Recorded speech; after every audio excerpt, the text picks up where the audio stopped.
And welcome to the Sound Alive Sports Network Friday Night Lights early here at Edmond Stadium.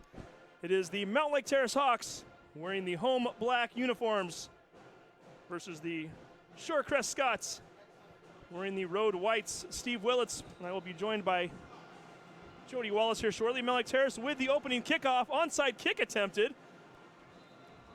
Tried to pooch that one over to the 42-yard line, recovered by Tom Muvadu of Shorecrest. Of course, the one player who, when I'm asking the kids before the game for pronunciations that none of his own teammates can pronounce, told he may not play much, and then he receives the opening kickoff. It's a kind of a Murphy's Law thing. Once again, Steve Willits along with Jody Wallace. Jody, thanks for joining us tonight. Yeah, no problem. Glad to be here. Wesco 3A South action.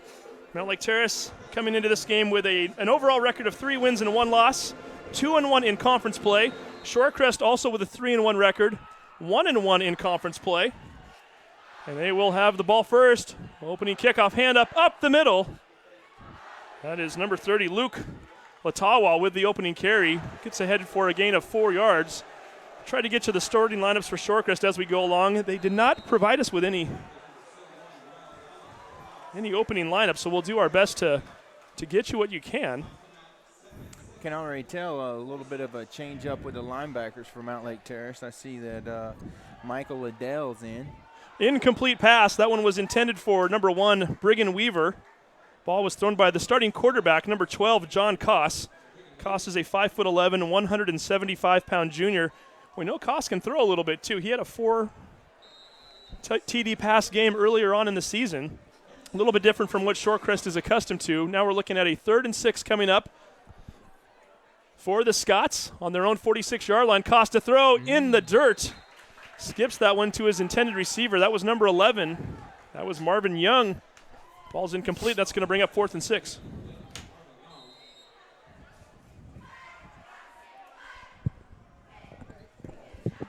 Senior night here for the Hawks. The Hawks do have one more home game left. That will be on October 23rd against Kingston. However, that is homecoming night, and the Hawks decided they did not want to have the two collide with one another, so they decided to have senior night here instead this evening. Booming kick away, fielded by Riley Morin at the 23-yard line. Morin looking for some space out to the left. A penalty marker is dropped on the near sideline, so this one might be coming back regardless. Doesn't matter as Morin ends up losing 2 yards on the return. We wait to see what the referee call is, as we will soon know where the Hawks will start their first possession of the night. Yeah, I talked to a couple of coaches before the game. Hawks lineup's going to be switched up quite a bit on offense and defense. They're pretty banged up. Banged up with a few players who are going to try to give it a go, even though they're not as healthy as they'd like to be.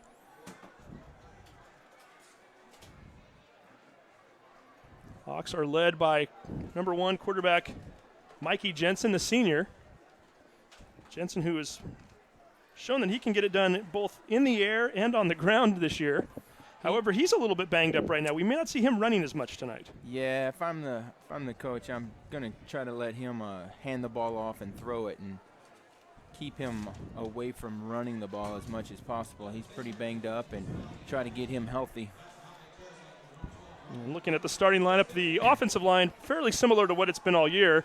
We'll get you that here after the first play. Penalty is going to push the Hawks back to the 12-yard line. 11:08 to go here, first quarter. Jordan Bishop going in motion, and Jensen, as soon as we say he may not run much, he takes the first play right up the middle, gets forward for a yard, and let's get you that starting lineup on the offensive line right now. Your left tackle is number 70, Trent Brooks. Left guard, number 55, Drew Clippert. Your center, number 71, Miles Allen. Your right guard, number 54, Eli Wilson. Your right tackle is number 72, Javante Sims. Starting receivers tonight, it's senior night, so you got number 21, Andre Johnson, and number 4, Jake Lampers getting the start. Bishop looking for room out to the right. Doesn't find much. Might have even lost a yard. We'll mark it down at the 12-yard line. It's going to bring up 3rd and 10. The rest of your starting lineup, your wings. This is a wing T offense. Number 20, Jordan Bishop, who we've already mentioned a couple times. Number 33, Riley Morin. And your fullback, number 2, Tanner Munnis. Which is also a little banged up from last week. See how much action he gets tonight. Lamper's out to the right. It looks as though Andre Johnson is out to the left. 3rd and 9 is the official spot on the board. Jensen hands the ball off to Morin. Morin not finding much room. A penalty marker thrown right at the line of scrimmage, usually in the vicinity where you get a holding call of some sort. And if that is the case, I would think Shorecrest will decline. Yeah, it's going to bring up a long 4th down, deep in their own territory. It's the Hawks team that went through the season winning their first 3 games and scoring over 30 points in all 3 of those. Then came out last week and only put up 10 against an Edmonds Woodway team that had come into a game not looking at their best, quite frankly. They had 2 bad losses in a row before last Friday night, and they came in here and somewhat surprised the Hawks, 27-10. The Hawks looking to lick their wounds a little bit and trying to get back into that win column. Yeah, give Coach Gradwell and his staff credit. They came in with a good defensive plan and executed it. Punt is Mikey Jensen, hits at the 48-yard line, bounces backwards to the 46. Will be a 32-yard net punt. We'll actually call it 40 or 33-yard punt, as they'll mark it at the 47 now. And Shorecrest bringing their offense back onto the field for the 2nd time today. So 2 quick 3-and-outs for both teams and 2 punting situations. We've had 2 punts in the first 2.5 minutes of action here already. No score. And this is a huge game for the Hawks. They really need a win here to keep up with some of the other teams in this conference for one of those playoff spots. Koss dropping back to throw, looking, finally rolls out to his left. He's going to keep it. A la Russell Wilson, just gets some space and then runs out of bounds before number 14, Austin Bach, could get to him. Gains 5 yards. So we are in a 7-team division, the Wesco 3A South. Both of these teams are in the division. However, Shorecrest is a 2A school. They have smaller numbers than the other schools, so for playoff purposes, they're not in the same playoff bracket, so therefore their games count in the standings, but they're not vying for one of those 3A playoff spots. Carry out to the right and drag down from behind. Couldn't tell who that was. That was number 11 on the tackle. So Andre Lilly making the tackle on Luke Latawa. So the Shorecrest games do count in the standings. However, Shorecrest, they do count for the team. So if Melly Terrace were to win or lose tonight, it definitely counts towards where they're going to finish at the end of the season. It just doesn't count for Shorecrest. They play out of a different bracket. Koss throws the slant pass, caught at the 33-yard line and breaking into the open down to the 11 and finally dragged down from behind. That's Aubrey Victor, the 6'3" wide receiver. He's a senior.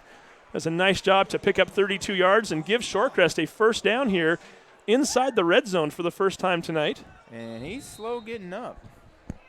Victor's had a nice season for them. They cannot afford to lose him right now. Another player we want to watch here is Ian Preve. Shorecrest defeated Shorewood 14-12 last week. Preve had a touchdown reception. He also had an interception for a touchdown. If you can do the math, those are the only 2 scores of the game for Shorecrest. They were enough for a victory. We're going to take a quick break while they attend to Aubrey Victor. 8:45 to go here in the first quarter. No score. You're watching the Sound Live Sports Network.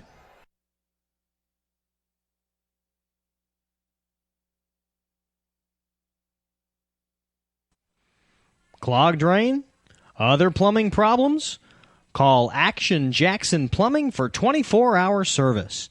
Owned by a lifetime Edmonds resident and Edmonds Woodway grad, Action Jackson is the drain cleaning specialist.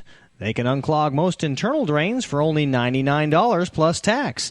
Call 425-877-5601 or visit actionjacksonplumbing.com. And welcome back to Edmonds Stadium. Koss takes the snap, hands it off, running around to the left, looking for room but not finding much. There's once again Luke Latoa picking up possibly 2 yards. Will give him a 2nd and 8 at the 10-yard line. That was an excellent tackle by Riley Morin, just holding his blocker up and then at the last minute taking him out at the knees. Hawks needing a big stop right here. 8:14 showing on the clock. Shorecrest in a 4-receiver set. Latoa up the middle to the 5. Spins down to the 1. Falls into the end zone. Touchdown Shorecrest. Got to wrap up, especially when you're that close to the goal line. Luke Latoa getting the run from 10 yards out. Gives us our first score of the ball game. And Shorecrest now bringing on the PAT team onto the field, trying to make this a 7-0 ball game. This is a Shorecrest team that did not win a game all of last year. They already look better than they did in 2014. And a very young team at that. That was Ian Preeb with the PAT attempt. He kicks it into the line. It's no good. Shorecrest with the early 6-0 lead. We will take a break. You're watching the Sound Live Sports Network.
And we are back at Edmonds Stadium. Shorecrest with the early 6-0 lead. They now try a squib kick. It's still live on the ground. I believe one of the Hawks might have finally gotten on that ball. And I'll tell you, Jody, this is a Mount Lake Terrace team that practices that kick time and time again daily. They should know better than to not be ready for that play. They do recover it, and they get good field position. So, yeah, they got to be ready for that. They practice it all the time. They recovered it, but it wasn't by much, as that was Austin Bach, number 14, picking that one up at the 37-yard line. So you're right. It was almost a disaster, but it was averted, and consequently they do get good field position at the 37-yard line. And Mikey Jensen, the hobbled quarterback, out there once again, going I formation this time. Tanner Munnis right behind him with Jordan Bishop carrying the ball. Ball is fumbled. Scramble for it. Shorecrest thinks they have it. And, in fact, they do. Jordan Bishop just never had a clean handoff on that play. From the second it left Jensen's hands, I don't think he ever possessed it, and Shorecrest with a nice recovery. Yeah, it looked like he had a chance to grab it, but just couldn't get it off the turf. So with 7:51 to go in the first quarter, Shorecrest up early 6-0 thanks to the 10-yard run from Latawa. They missed the PAT, and now they're looking for more. Terrace band sounding good tonight. We can hear them in the background. Koss drops back to pass, throws another slant to Preeve, catches it at the 34, gets forward ahead to the 31, picks up 8 yards on the first down play. It's going to give them second and short. And again, we talked about this earlier. Shorecrest, a team that has struggled mightily over the last few years. Starting off the season 3-1, and we weren't really sure what to think coming into this game. Haven't necessarily been tested against quality teams yet. And Eli Wilson initially had the ball carry. He slips away from him. It looks like that was Lutawa once again. Gets down to the 30 for a gain of 1. It will bring up a 3rd and 1. And this is a Shorecrest team that's given us some new looks tonight. We're not used to seeing them pass the ball as consistently as they are and as efficiently as they have been. Yeah, they're spreading it out and making those DBs really work tonight. Receiver in motion. Koss takes the snap, hands it off. Right up the middle, first down and more. Give him a 10-yard gain. That's number 21, Nick Kickoff. 5'10", 170-pound junior running back, getting his first carry of the ball game. Moves the chains and puts the Scots back into the red zone. Yeah, you're starting to see in the middle there where their two senior linebackers normally are, the two starting linebackers, and it's kind of open for them right now. Screen pass out to the left. Morin goes for the ankle tackle and trips him up a bit. Flag on the play. Looked like it was going to be blocking him back. So that one might be coming back as it was completed to Marvin Young. We'll give you the starting lineups for the Mountlake Terrace Hawks defense right now. As you mentioned, a little bit different look in the middle there with both Tanner Munnis and Mikey Jensen banged up. Both able to play offense tonight. Neither one starting at their usual middle linebacker positions. So they've been replaced by number 60, Connor Loyals, and number 32, Michael Liddell. I have a feeling, well, I'm looking out there right now, and Munnis is in the game, so we'll probably see plenty of those two out there tonight. The rest of your starting lineup on defense on the line at number 71, Miles Allen is your left end. The big fella, Javante Sims, is your nose tackle. Chase T. Alba wearing the number 44 tonight, not wearing his usual 53 jersey. He's at the right end. Your corners are number 33, Riley Morin, and number 9, Luke Thurber. 1st and 16 coming up after the penalty. Koss throws another slant. This one's complete at the 10, and in it to the end zone to go the Scots for the touchdown. A 26-yard completion. Koss hits David Seltzer, the sophomore. Seltzer takes it into the end zone, and it is quickly a 12-0 game for Shorecrest. Yeah, back-to-back kind of quick slants over the right side, and the DBs they're just not breaking on the ball, getting there quick enough, but great throw and catch by the Shorecrest. And we've talked about this in other games. The passing defense is really the Achilles for the Hawks this year so far. They've done a nice job containing the run, a little bend but don't break at times, but really the passing game is where teams have really done a pretty good number on them from time to time, quite frankly, and always worry about them a little bit when they're playing a team that can pass the ball fairly well, and we're seeing early on that Mr. Koss, he's got an arm and his receivers know how to get open. Going for 2 here to try to make up for that missed PAT earlier. Koss takes the snap, looking to his left, scrambling, still looking for the back of the end zone for the receiver, and overshoots Brigham Weaver in the back corner, incomplete. So we're doing multiples of 6 here tonight so far with 6:14 to go in the first quarter. Shorecrest 12. Mountlake Terrace 0. You are watching the Sound Live Sports Network.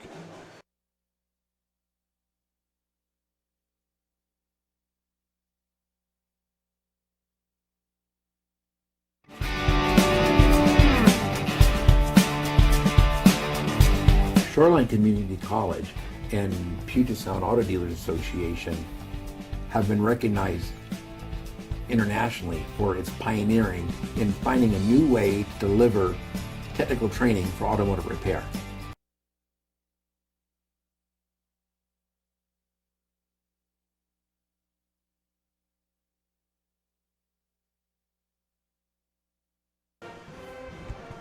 And welcome back to Edmond Stadium. Not even halfway through the first quarter of action, and Shorecrest, who had the ball first and had to kick on a 3-and-out. They've made up for lost time very quickly. They've put up 2 touchdowns in the last few minutes. 2 touchdowns in under 2 minutes to be precise. They now lead 12-0, and the Hawks, who have yet to get anything going on offense, await the kickoff for the 3rd time today. Yeah, I don't even know if the Hawks have gotten any forward progress going. They had a 3-and-out. And then a fumble. Ball is fielded at the 29-yard line. That's Garrett McDowell. Bounces off one of his own blockers, looks for some space, and finally falls forward to the 36. I think McDowell was a little bit surprised himself there as he did not expect to see space out to the right, and by the time he realized it was open, it closed again fairly quickly. He does manage to get 7 yards, however, and the backup quarterback for Mountlake Terrace gets the kickoff return. Yeah, Shorecrest is they're getting to the ball. So you just mentioned it, Jody. Not a lot going for the Hawks offense so far tonight. Only 4 plays, a 3-and-out, and then a fumble on the first play of their second drive. Looking to get something going here right now. And the seniors, or I should say the juniors, are now back in the game as the senior receivers were given the start on senior night. Mikey Jensen looking for room out to the right. Boxed up very quickly out there on the sideline and might have picked up a yard. We'll give him a 2nd and 9. So Daniel Johnson and Unique Boa, both juniors, both starting receivers, into the game for the first time, and we'll see if the Hawks might try to open it up a bit. Yeah, I'd like to see them get the ball to Daniel as much as possible. Daniel Johnson's a great receiver. Like you said, only a junior, but he can really go up and get the ball. Johnson's an interesting story, too. The first 2 drives of the season for the Hawks, he scored touchdowns on both drives. The third drive, he had I think it was a 45 or 50-yard catch down to the 1-yard line. And that one did not surprise anybody as Jensen fakes a pitch out to Bishop and tries to give a draw handoff right up the middle to Morin, and Morin is stopped behind the line of scrimmage for a loss of 4. So Johnson almost with 3 touchdown catches in the first, 8 or 10 minutes of the season. And since that time, he's only had 1 touchdown catch. So a guy who's disappeared a little bit at times, not necessarily on his own. Just a player the Hawks have not been able to find, but he is certainly a weapon out there. And if you're going to make up some ground on a 12-point deficit, he might be a player you want to watch. Yeah, I think you got to get him the ball, especially with Jensen being banged up. He can't run the ball all night long. 3rd and 13 coming up, and certainly I don't think this is a Mikey Jensen running situation. I formation. This is a little unusual. Jensen drops back to pass. He's going to throw deep to Johnson. Johnson trying to get open. Incomplete as that ball just floated up in the air. Doing a nice job of covering it was number 20. That's Tom Mavadu. Give Mavadu credit, but really he didn't have to do a whole lot as that ball was a little bit of a duck, if you will, and I think they were throwing a jump ball up there hoping that Johnson could go up for it, but the ball floated more into the middle of the field in the sideline, and Johnson really didn't have much of an opportunity. Yeah, I'd still go back to that play and do some jump balls. You got Daniel Johnson, 6'4", going against number 20, who's 5'9", so he's got quite a few inches on him. Get our second punt of the game for the Hawks. Jensen trying to kick that one out towards the sideline, and not a good kick at all. As a matter of fact, it is a 12-yard kick based on where one of the referees is going to move it back. We have a little confusion. Actually, they are going to go with the first spot, so it's only a 12-yard kick. Not like Terrace not even able to get the ball past midfield on that kick, and Jensen really has struggled a bit all year with the punts. I'm sure having the sore leg is not helping matters right now either. Yeah, and they're making it easy for Shorecrest. I think they're averaging it on Terrace's 45-yard line. Whistles blow before the snap. The towel was about ready to run that one up the middle.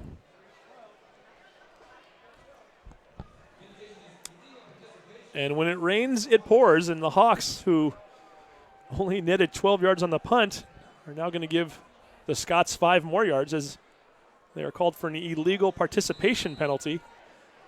Apparently one of the Hawk players subbing in at the last second, I should say, and that's going to draw a flag. Yeah. They're still having issues. Yeah, they are. They had 12 guys on the field, and now one guy's trying to run off while another one ran off, and finally, Kelly Dugan says, you know what, let's call a timeout and get this figured out. We'll take a 30-second break. You're watching the Sound Alive Sports Network.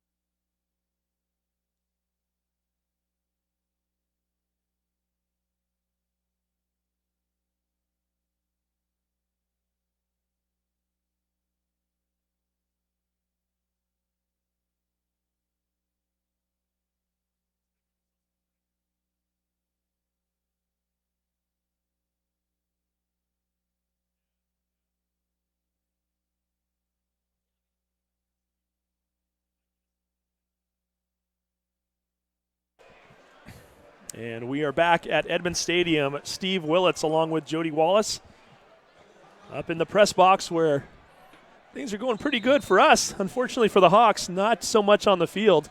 They trail 12-0. Shorecrest is looking for more at the Hawk 40. Koss going to throw deep down the left field sideline. Incomplete. He was looking for the man we talked about earlier, Ian Preve, the 6-foot, 170-pound senior. And Preve was open there momentarily. If Koss could put that one on the mark, we might be looking at an 18-0 ball game. Yeah, he had a step on more, and I think they've been hitting him with the quick slants, and this time it was just a go, trying to catch him off guard, and they did. Fortunately for the Hawks, it was overthrown. Back and ready to go. 2nd and 5. Koss takes the snap, looks downfield, this time going to the right, throws it out into the flat, incomplete. Brigham Weaver was the intended receiver.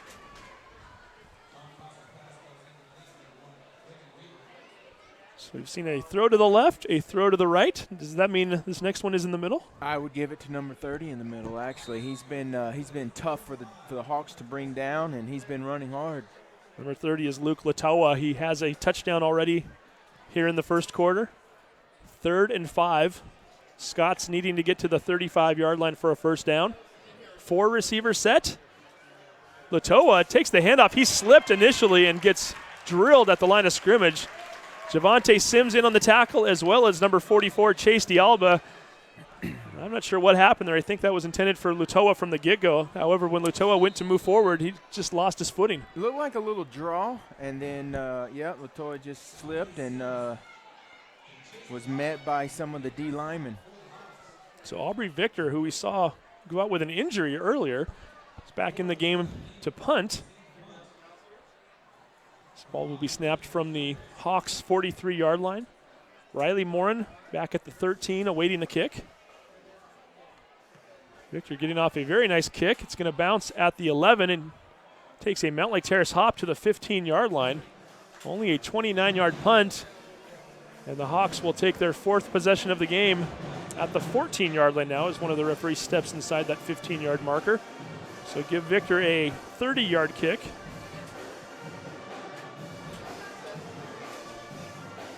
So 3:35 left here, first quarter. Mount Lake Terrace not only stymied on offense, they're not getting anything going right now. We've yet to see much in the way of a positive play, let alone a first down. And they've been deep in their own territory to start this whole game. Mikey Jensen with Tanner Munnis. Briefly going in motion. Munnis throws a block for him up the middle. Right in between the center and the right guard. It's going to pick up a 6-yard gain, and first real positive play we've seen from the Hawks here this evening. Shorecrest is subbing in those 2 monsters that they've got, both around 300 pounds. 61 comes out, 77 goes in. Those guys are tough to block. Yeah, 61, Diego Fountain is listed at 6'3", 280. 77, Bishoy Gendy, 6'3", 298. If I was 298, I think I'd just tell him to list me at 300. 2:54 showing on the clock, first quarter, 2nd and 4 for the Hawks. Jensen takes the snap, looking to throw, sitting in the pocket, has plenty of time, looking for Morin, incomplete. And if Ian Preve does not get his hand on that ball, Morin might have been off to the races. He's certainly one of, if not the fastest player out on the field, and he would have had nothing but open space. Yeah, he had safety was the one that I think knocked down the ball, and if he doesn't, he's taking it to the house. Nobody behind him for help. So 3rd and 4 coming up. Hawks needing to get to the 24-yard line for a first down. Daniel Johnson out to the right. Looks like Unique Boa out to the far side. Bishop and Morton in their usual wing spots. Mikey Jensen going to keep this one. Lunges forward but doesn't find much. Picks up a couple, but that's not going to do you a whole lot of good when you're looking at a 3rd and 4. It's going to bring up a 4th and 2. And once again, looks like the Hawks are going to have to punt, and after that last punt of 12 yards. Well, guess what? I don't know that the Hawks are necessarily punting right now. Hey, Kelly, he's been known, Coach Dugan's been known to go for it on 4th, onside kicks, fake punts. If you're the Hawks and you're netting about 25 yards per kick right now, it's 4th and 2. What do you have to lose? 2:08 showing on the clock. Plenty of Scott players in the defensive box. And Bishop gets the ball. Initially looked like he was going to pick it up and then gets drilled to the side. And consequently, he may not have gotten it. I thought all he had to do was fall forward once he got to about the 23, and somebody just put a perfect hit on him, preventing him from having any kind of forward motion. Scots might have the ball here inside the 25-yard line. It's going to be close, and, you know, Bishop got up limping. I know he's nursing a bad ankle, and that was a big hit that looks like he felt it in his ankle again. It looks like we are going to have a measurement here. So the referee's calling a timeout with 2:01 to go here in the first quarter. If you're the Hawks, this is the last thing you want. You're down by 12. Already struggling offensively and defensively for that matter too. You do not want to give Shorecrest the ball inside the 25-yard line. And the Hawks come up about 4 or 5 inches short. Give the Scots a lot of credit on that play. Like I said, it looked as though Bishop was going to have at least the first down and then some, and did not see who the defensive player was that made that hit, but he stopped him right in his tracks.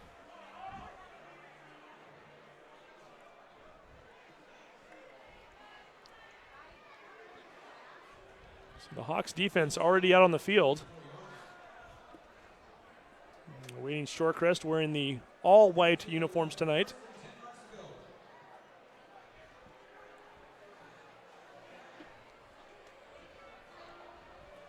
Shorecrest looking over at the sideline. Head coach Brandon Christensen. I'm sure he has to be enjoying the season so far. After being winless all of last year, they were already looking for their 4th win of the season. Koss, shotgun formation, gives it to Latoa. Latoa finding a little room out to the right, but not much.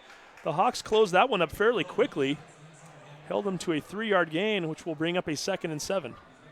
Yeah, nice job by the safety, Daniel Johnson, coming up and cleaning off what some of the D linemen had started. They just couldn't wrap him up cleanly. So 1:36 to go here, first quarter. Shorecrest staying in that 4-receiver set. Only one running back in the backfield. Koss getting blitzed, and he's going to go down at the 33-yard line. Had a few players coming in there. I think Austin Bach initially made it through, missed him, and Eli Wilson was there to clean it up. Yeah, that's what Terrace really needed. I mean, they'd already given him the ball short field, but now they backed him up a little bit. They need one more good play like that. So forward progress marked the ball at the 29-yard line. Still going to bring up a 3rd and 15 for Shorecrest. We're now under a minute to go here in the first quarter. Looking to throw the screen pass, set it up beautifully, and waiting on it was the big fella at number 72. That's Javante Sims. As soon as Brigham Weaver caught that ball, Sims just turned around and jumped on his legs and made sure he wasn't going anywhere. Yeah, big fella's moving his feet. He does okay for a guy his size, doesn't he? Mm-hmm. Another 300-pounder out there, I believe. He's listed as 6'2", 315. 4th and 16 out of field goal range. Shorecrest is just going to go for it. Going to throw it deep over the middle. Preeve is open. Makes the catch down to the 1-yard line. 29-yard gain on 4th and 16. And Ian Preeve, who was the star of last week's game, sets his team up beautifully at the goal line. And Shorecrest now with 20 seconds to go in the quarter, looking to extend that 12-0 lead. That was a nice throw and catch. Went up to the highest point, grabbed it before Daniel Johnson could come over. Koss still in shotgun formation. This might be the last play of the quarter. However, it will not be. It will be a touchdown for Shorecrest. That's Nick Kingkopf. He gets into the end zone for the first time today with 4 seconds to go in the first quarter. Shorecrest with their 3rd score here of the evening. It is now 18-0.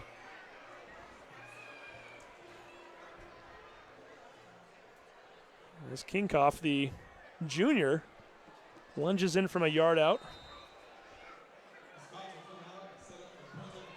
And for the second time in as many touchdowns, Shorecrest will elect to go for 2. Saw what the PAT team looked like earlier, and it wasn't pretty, so they've decided to go for it again. Missed the last one. Let's see if they get this one. Latoa looking for room out to the right. Finds it rather easily. He's into the end zone, and suddenly the Shorecrest Scots are up 20-0 with 4 seconds to go here in the first quarter. We're going to take a quick break. We'll be right back. You're watching the Sound Live Sports Network.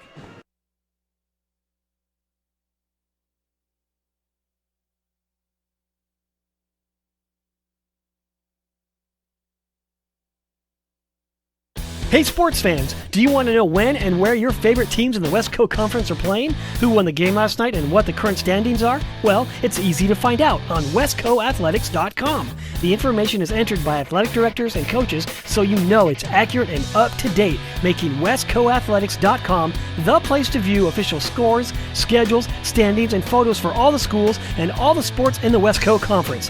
Follow us on Twitter and Facebook and check out westcoathletics.com, the official website of the West Coast Conference.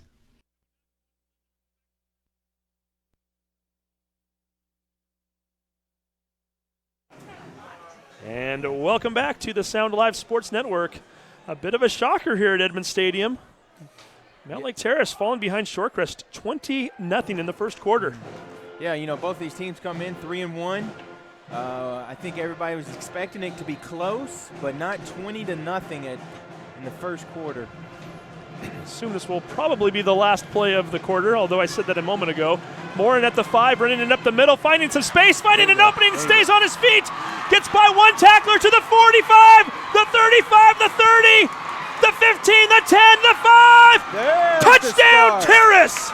Oh, a flag at the end. End of the play. That might be unsportsmanlike, although I don't know who that would have been on at the 15. Daniel Johnson's coming over to talk to the ref. It's got to be on him. Johnson is not happy at all, and if he did throw a block in the back, I have no idea why. It did not help. Morin already had the corner, already had the edge, was going down the sideline. This will be very unfortunate if it comes back at all. Unless he was already scored, I don't know if they can bring it back, but what a bonehead play if. Referees look like they're having a bit of a conference, like they're not sure what they want to call. Oh, they're talking to the Shorecrest players. I think it's coming back. Oh, as a coach, you just hate that. We'll say this, though. If they are going to call it, if it's a spot foul, the Hawks will still be well into Shorecrest territory. Oh, unsportsmanlike? Is that what they called? The touchdown counts. The referee just signaled that. That's the spark they needed. What a great return by Riley Morin, taking it about 90 yards. He broke a couple of tackles and then put on the Jets. And you were up here with me last year during the Glacier Peak game. We saw that in a game in which the Hawks were down by, I believe it was 5 with 2:45 to go. He took a 94-yard punt return back to the house. Off the bounce. Off the bounce, ended up being the game winner. So we know he's got the speed and we know he's capable, and he showed it there. You know, high school football players down 20-0, they're a little frustrated, but you've got to be able to control that, especially when you see their player going into the end zone. Everyone's looking at his numbers from the back. He's going to score. Let it go. I would assume that's going to be tacked on to the kickoff. Which doesn't necessarily hurt, Terrace. They're going to probably go for an onside kick. So. Well, they may not now if they're that far back. Mikey Jensen's kick is up. And his kick is good. We've come to the end of a very exciting first quarter. 4 touchdowns in all. Unfortunately, if you're a Hawks fan, they only have one of them. Shorecrest 20, Mount Lake Terrace 7. You are watching the Sound Live Sports Network.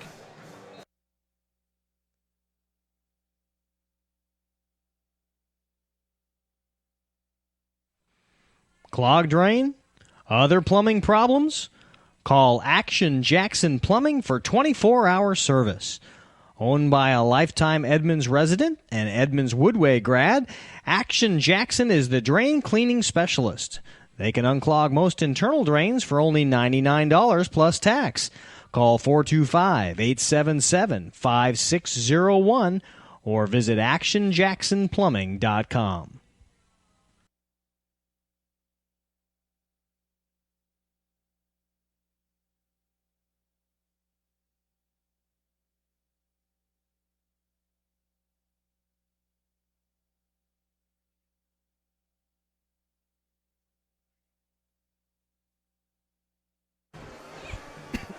And welcome back to Edmund Stadium, where things just got a little more interesting. If you're just joining us, Shorecrest dominating this game for the first, 11 minutes and 56 seconds. They scored the first 3 touchdowns and jumped out to a 20-0 lead. However, Riley Morin with a kickoff return of around 90 to 95 yards sparked this Terrace Hawks team, giving them new life and bringing that score down to 20-7. And we now are ready for the second quarter of action. Oh, that unsportsmanlike the refs confused me. The quarter break, I think, confused everybody a little bit. And Brandon Christensen and his staff are saying, wait a second, guys. You called the Hawks for a 15-yarder at the end of that kickoff return. Move them back. And I'll tell you what, you talked about it a minute ago, Jody. This is a Terrace Hawks team that likes to squib kick it, likes to try the onside. I think it's a lot easier to do when you're at your own 40 as opposed to your 25. If you try that now and don't get it, you're giving Shorecrest the ball in prime territory, I think you're going to kick this one away. Yeah, I think you got to kick it away. Try to play defense. Get the ball back, and get the ball back not on your own 20. So Mikey Jensen gives that one a boot, and the whistles come blowing before he can do so. Do our normal shout out to the referees right now while we have a moment, while we sort through more chaos down there. Your ref tonight is Dave Johnson. Umpire is Chris Corbray. Linesman is Haven Barnes. Your lines judge, Matthew Willems. Your back judge is Justin Hughes. Always appreciate those guys for doing what they do. And once again, those guys are doing a doubleheader tonight, as is usually the case here at Edmund Stadium. Wilmus was the one judge. Offsides, Daniel Johnson. No, not Daniel Johnson. That was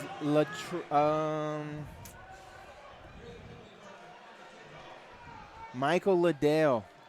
Offsides. The Terrace Hawks are just shooting themselves in the foot. Terrace having all sorts of problems here for the first 12 minutes of the game. Another penalty that just frustrates coaches. So moving back a little further, this time the Hawks will try it from the 20-yard line. Still showing 12 minutes to go here on the clock.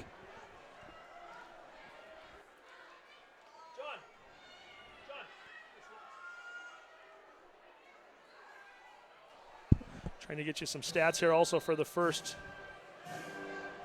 quarter. The main stat that jumps out at us, total yards 121 for Shorecrest, 18 for the Hawks. No passing yards for the Hawks. And once again, we get another penalty. Kickoff that goes out of bounds. I was just looking at John Clippert's stats. I gave him back to him before I was able to look, but I think it said 93 yards of passing for Shorecrest in that first quarter. So the young junior, John Koss, the quarterback for Shorecrest, having himself a heck of a 12-minute period so far. And he'll be looking for more if we ever get this situated. Yeah. Unsportsmanlike penalty, offsides, now a kick out of bounds. Are we trying this again? Apparently so. I would back them up another 5. They're going to end up kicking from their own end zone. Not only that, but your quarterback / linebacker, Mikey Jensen, also handles kickoffs for the Hawks.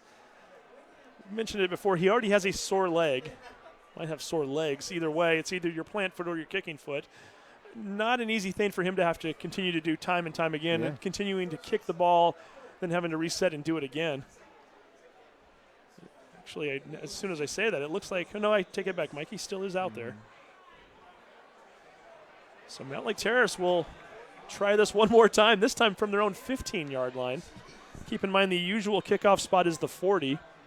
So between 25 yards of penalties. 25 yards of penalties between a 15-yard unsportsman, a 5-yard offsides, and then a kicking the ball out of bounds.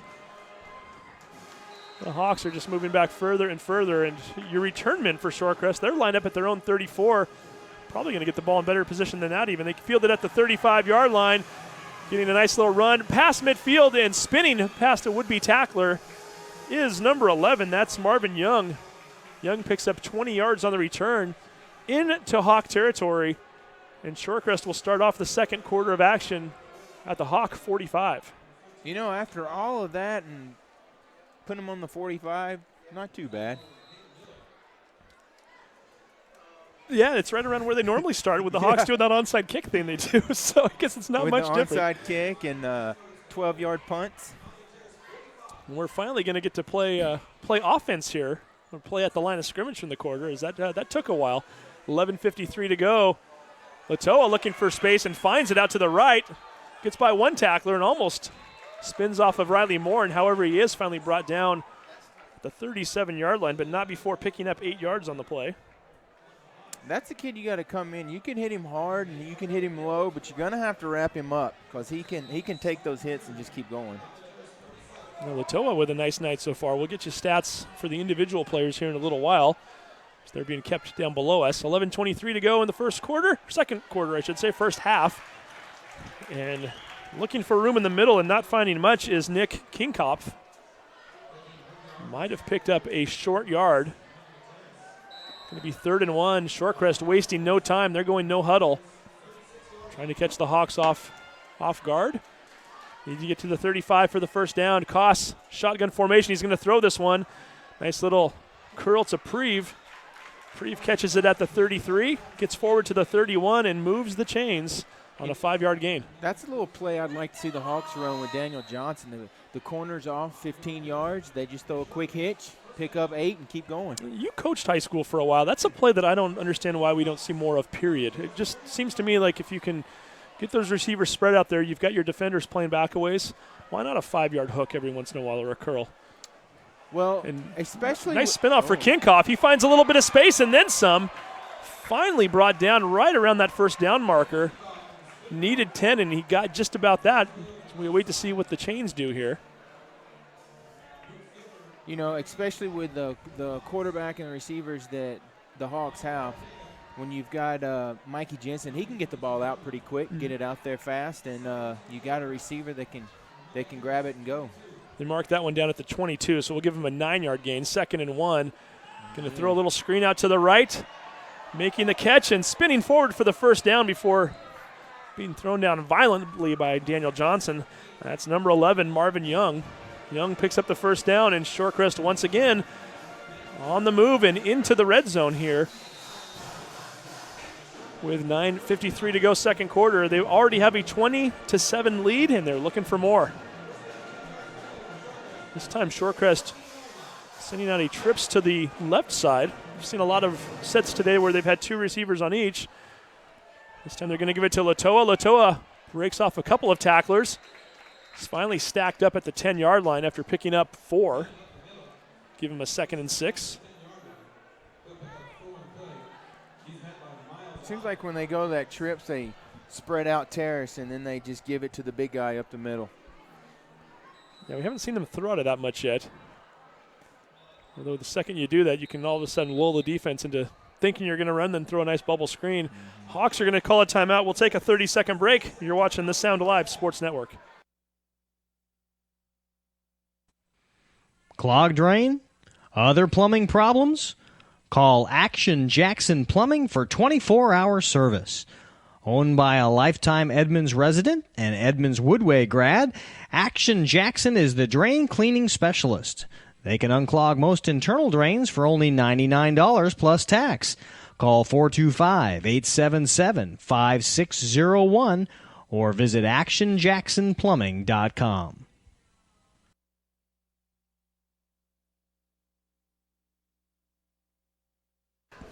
Welcome back to the Sound Alive Sports Network. Shorecrest on the move, but they might be without one of their key players, Jody. Yeah, number 21, Kinakofa. He's got his shoe off. Trainer's looking at him.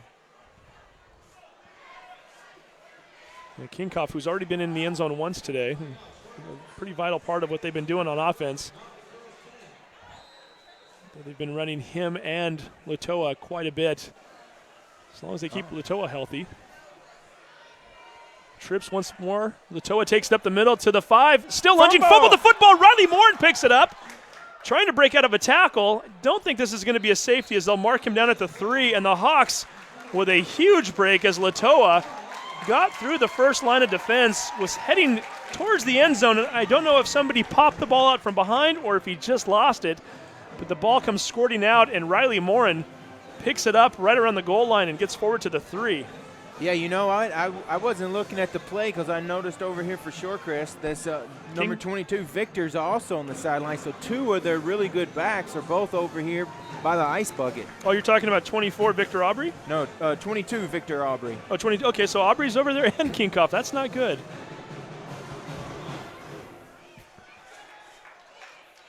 So the Hawks taking over with 9:03 to go here, second quarter. Riley Morin goes into motion over to the right. Once again, deep in their own end zone. Jensen takes the snap. As it walked over to the bench a minute ago. Over number 22, Aubry Victor. Can't tell what he's doing. He has all of his equipment on still. Mikey Jensen's just going to keep that one. Still going forward. I stopped watching initially thinking he was stopped at the 7, but he spins out of a few tackles. Good for him. Gets forward to the 15-yard line, yeah. Yeah, it looked like he just got right behind those big linemen, stayed with them, and snuck out at the last minute. And that's what you teach your bruising backs, right? Just let the play develop, let the big fellas do a lot of the work, and then fall in behind. So the Hawks trying to get something going here, down by 13. Haven't done much offensively yet tonight. We mentioned only 18 yards in the first quarter. Their only touchdown coming on a kickoff return. Going to do a sweep around to the right and able to pick up a few yards. That's number 24, Nate Miller. Miller, who's played minimal this year so far, able to get 5 yards and gets the Hawks a 2nd and 5. Yeah, only a 10th grader. It's nice to see some of the young guys getting some action. Yeah, playing that wing position. Most of that action goes to Riley Morn and Jordan Bishop. Miller getting a carry. As a matter of fact, looking at the records here, unofficially, that's his first carry of the season on varsity. Nice job by Miller to get 5 yards. 7:15 to go here, second quarter. Hawks continue to trail 20-7. Mikey Jensen puts his shoulder down and barrels his way forward to around the 23-yard line. Might have picked up 2 on the play. We'll call it a 3rd and 3. Big third down here. They've moved the ball pretty good. Started at the own 2-yard line. Need to pick this up, keep moving. They got six minutes left here in the second quarter. Yeah, really almost 7 minutes. It's 6:47 right now. So really time not of the essence yet. We know the Hawks do like to eat up a lot of that clock, though, so at some point it might be. But really plenty of time for them to get down the field right now. Keep in mind, if they can get one more touchdown here, they do get the ball first in the second half. Of course, as soon as we say that, they get stacked at the line of scrimmage. It's going to bring up a 4th and 3. Do not see who carried that ball.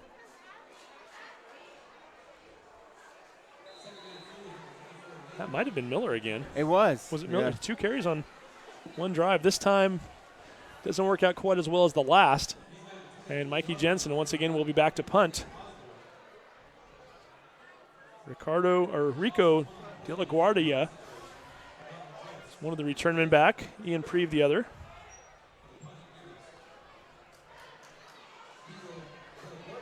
Jensen with a much better kick this time as De La Guardia is going to field it at his own 40-yard line. Looking for some room, gets out to the right. Back, but no call. Oh, there it comes. Finally, and a the fumble. Ball is on the ground. I couldn't tell. A wrestling match for it right now. Hawks got it. Hawks football. Let's see if this is going to stand. It should. Oh, wait, no, I take that back. They initially started to signal Hawks football, but it looks as though number 11, Marvin Young, might have come up with it.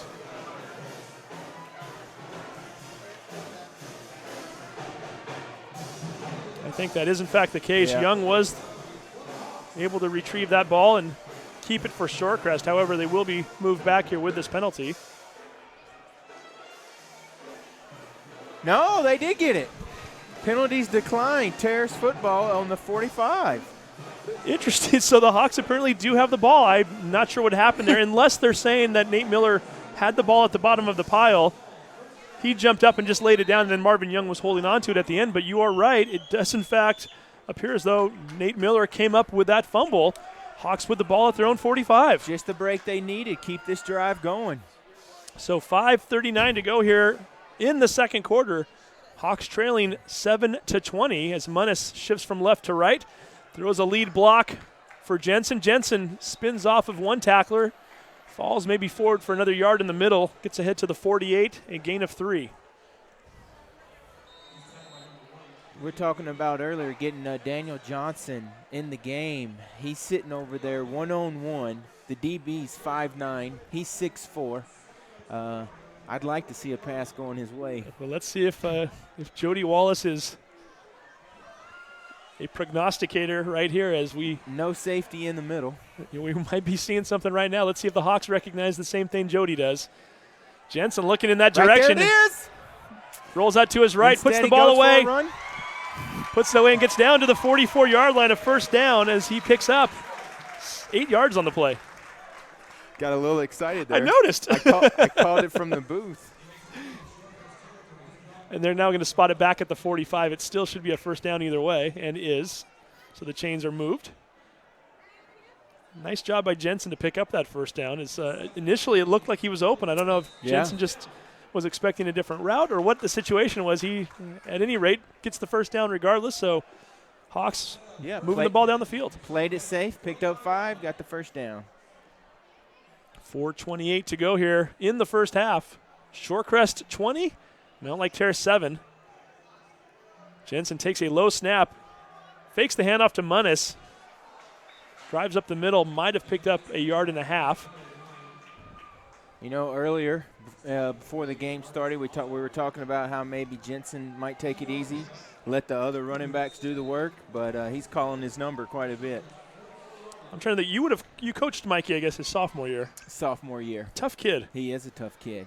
And I think he's one of those guys where unless you see him out on crutches and casts all over his arms and legs, you never count him out, do you? Exactly. You know what? He's been doing it since he was a sophomore year. He was our kicker, our punter, our linebacker, and our either running back or quarterback then as well. Here he goes. Jensen looking to throw this time. He's got a man wide open on the right and floats it up. Riley Moore makes the diving catch at the 15. Very interesting play as Daniel Johnson also on the right side of the field. Further down the field was wide open. I thought that's who Mikey was throwing to, but he leaves it a little bit short, and Morin catches it. Yeah, you know, if he could have got the ball off a hair earlier. And this one might be coming back. I see a black hat on the sideline, which usually indicates a referee is noting that a player has stepped out of bounds. If that is the case and you are the receiver, you are not able to make contact with the ball first unless somebody else touches it.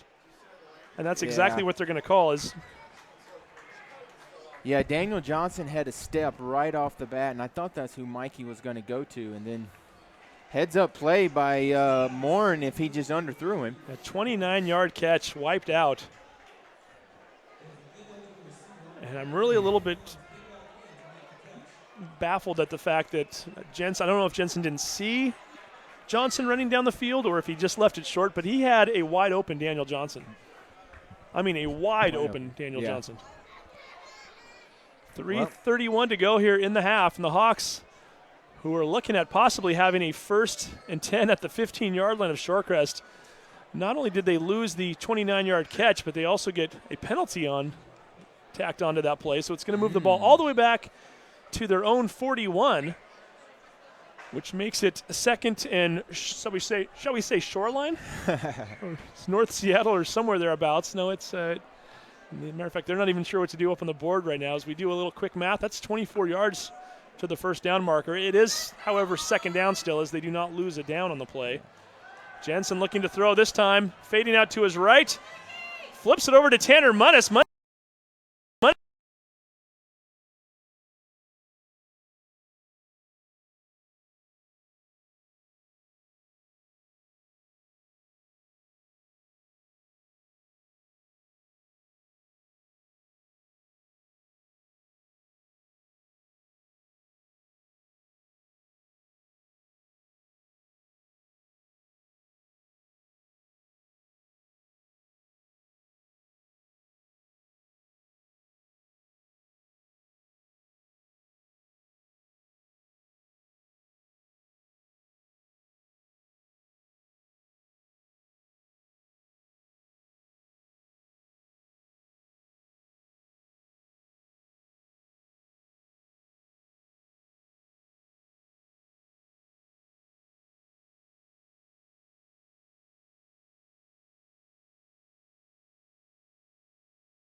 Clogged drain?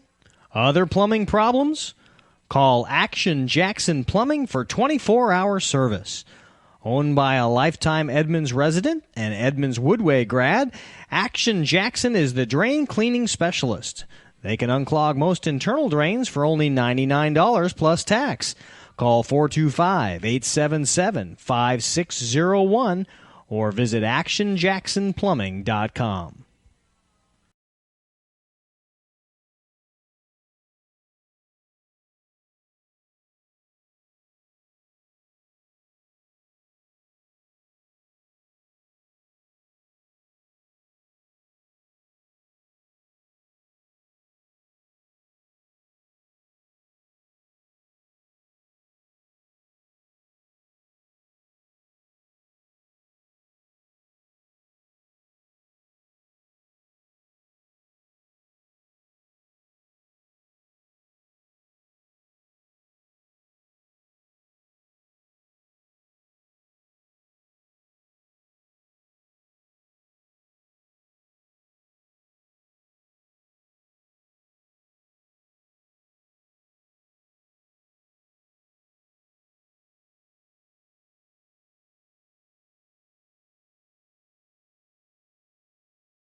Clogged drain?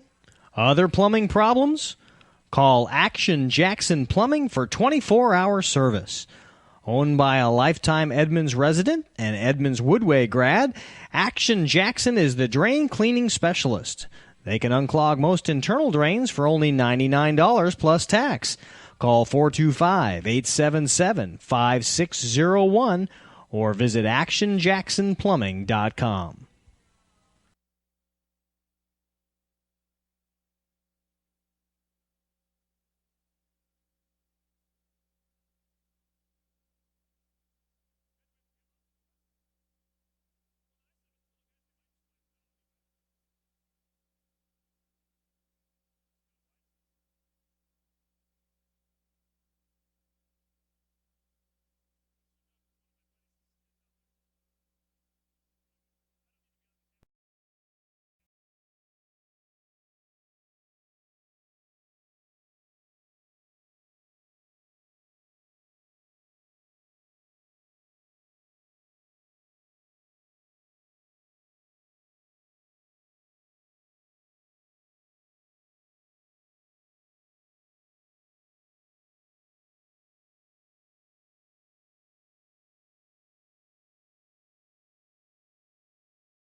Clogged drain?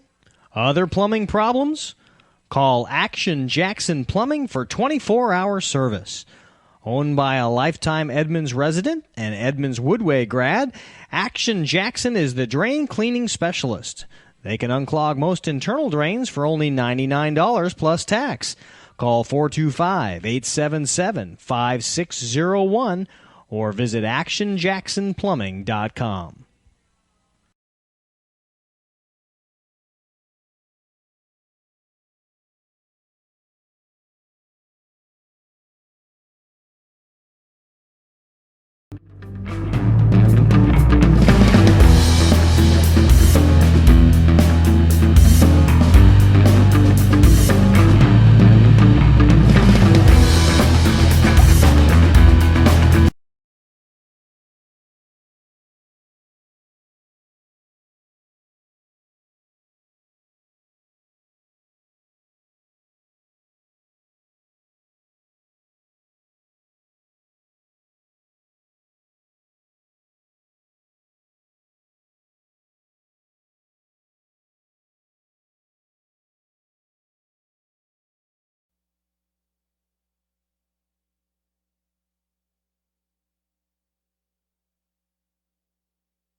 And welcome back to the Sound Alive Sports Network. It is the Action Jackson Plumbing halftime report. We had a little bit of a technical difficulty. However, we have got it resolved, and which is good because we should have a very entertaining and exciting second half of action. Speaking of action, we thank Action Jackson one more time for supporting us with the halftime shows. Let's get you to some of the statistics in the first half. The biggest stat of them all is the score. Shorecrest scoring the first 20 points. Went up 20-0 with 4 seconds to go in the first quarter. And we thought that was going to be the score at the end of the quarter. However, Riley Morin had other ideas. 95-yard kickoff return to end the first period of play. Made the score 20-7. And in the second quarter, not much in the way of scoring until 2:24 left. That's when the Hawks on 3rd and 19 at their own 46 not only converted the third down play, they scored a touchdown. 54-yard pass from Mikey Jensen to Daniel Johnson. And we are at halftime right now with Shorecrest up by 6, 20-14. Looking at the overall stats for the game so far. First downs overall, Shorecrest with the decisive edge, 9-3. Looking at total yards, Shorecrest 187 to 109. Now keep in mind, those are yards from scrimmage, so Riley Morin's 95-yard kickoff return not included in those yards. Shorecrest with the passing advantage. They've thrown for 120 yards in the first half to the 59 of Mount Lake Terrace. Also thrown 15 passes so far. They're 9 of 15 in completions. Mount Lake Terrace 2 of 4. Rushing yards a little more even. Shorecrest 67 yards on 18 carries. Mount Lake Terrace 50 yards on 18 carries. So not much of a difference there. Neither team able to run much so far. Turnovers, Shorecrest has turned the ball over twice so far. Mount Lake Terrace 1. And when we look at individual stats, take Shorecrest first. Jack Haas, the quarterback, 9 for 15 for 120 and a touchdown. He's also run 5 times for 5 yards in 3 attempts. Other rushing stats so far, these are all unofficial right now, as we're noticing there's a little bit of a gap here. As a matter of fact, I think we're having issues with the Shorecrest rushing yards, so I won't give you those individually by player. Looking at the receiving yards, David Seltzer has a 26-yard touchdown catch. And also Luke Latua will point him out. He has a 10-yard touchdown run. Mount Lake Terrace, we do have these stats updated. These should be right. Mikey Jensen, 2 for 4 passing for 59 yards and a touchdown. Rushing the ball, Jensen 10 carries for 39 yards. Jordan Bishop, he has over 500 yards rushing on the year. Not much tonight. We have him down unofficially 6 yards rushing on 4 attempts.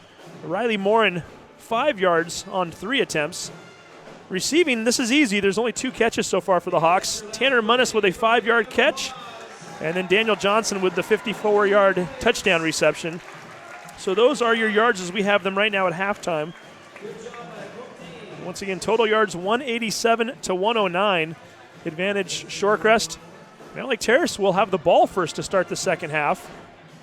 So they will try to get back into this thing, either hoping to capitalize and either tie the game up at the very least or take the lead. And we continue to watch the little guys scrimmage out here. It looks as though we've got the Mount Lake Terrace youth players wearing the black and red. The Shoreline players in the, I guess it's 2 different shades of blue out there. Fans giving them a nice round of applause. And always fun for these little guys to get out here and get some action on the big fellas field. Go back to school on Monday and tell all their friends they played where their high school heroes are playing, under the lights on a Friday night here in Edmonds. The clock showing 1:30 to go in the half. And we'll take a quick break. Once again, you are watching the Action Jackson Plumbing halftime report on the Sound Alive Sports Network. Our score, Shorecrest 20, Mount Lake Terrace 14. Clogged drain? Other plumbing problems? Call Action Jackson Plumbing for 24-hour service. Owned by a lifetime Edmonds resident and Edmonds Woodway grad, Action Jackson is the drain cleaning specialist. They can unclog most internal drains for only $99 plus tax. Call 425-877-5601 or visit actionjacksonplumbing.com.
Hey sports fans, do you want to know when and where your favorite teams in the West Coast Conference are playing? Who won the game last night and what the current standings are? Well, it's easy to find out on westcoathletics.com. The information is entered by athletic directors and coaches, so you know it's accurate and up to date, making westcoathletics.com the place to view official scores, schedules, standings, and photos for all the schools and all the sports in the West Coast Conference.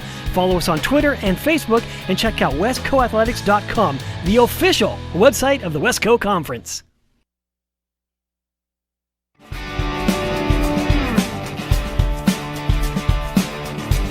Shoreline Community College and Puget Sound Auto Dealers Association And have been welcome back to the recognized Sound Alive Sports Network. internationally for its pioneering in finding a new way to deliver technical training for automotive repair.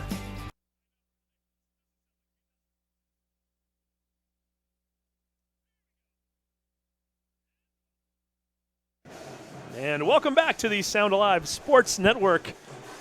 The Mount Lake Terrace Hawks trailing the Shorecrest Scots by 6. However, the Hawks will receive the kickoff to start the second half. Steve Willits along with Jody Wallace. And Jody, a very interesting game so far. We mentioned it's kind of the tale of two quarters, albeit Mount Lake Terrace getting one touchdown technically in the first at the very end of the quarter. But really, for the first 11 minutes and 56 seconds, the Hawks were outscored 20-0. They've since come back with two more unanswered scores to make it a 20-14 ball game. If you are the Hawks, what do you have to do to maintain that momentum, and what do you need to do moving forward into the second half? I think you got to really make sure you move the ball on this drive. You can't do a 3 and out. You got to move it. You don't necessarily have to score, I think, on the opening drive, but you got to show that you can move the ball and get on their side of the field. And I'd like to see them continue trying to get the ball to Johnson. I think with a banged-up running back, banged-up fullback, they showed that if they get the ball in his hands, he can do something with it. So we will see as we await the second half of action.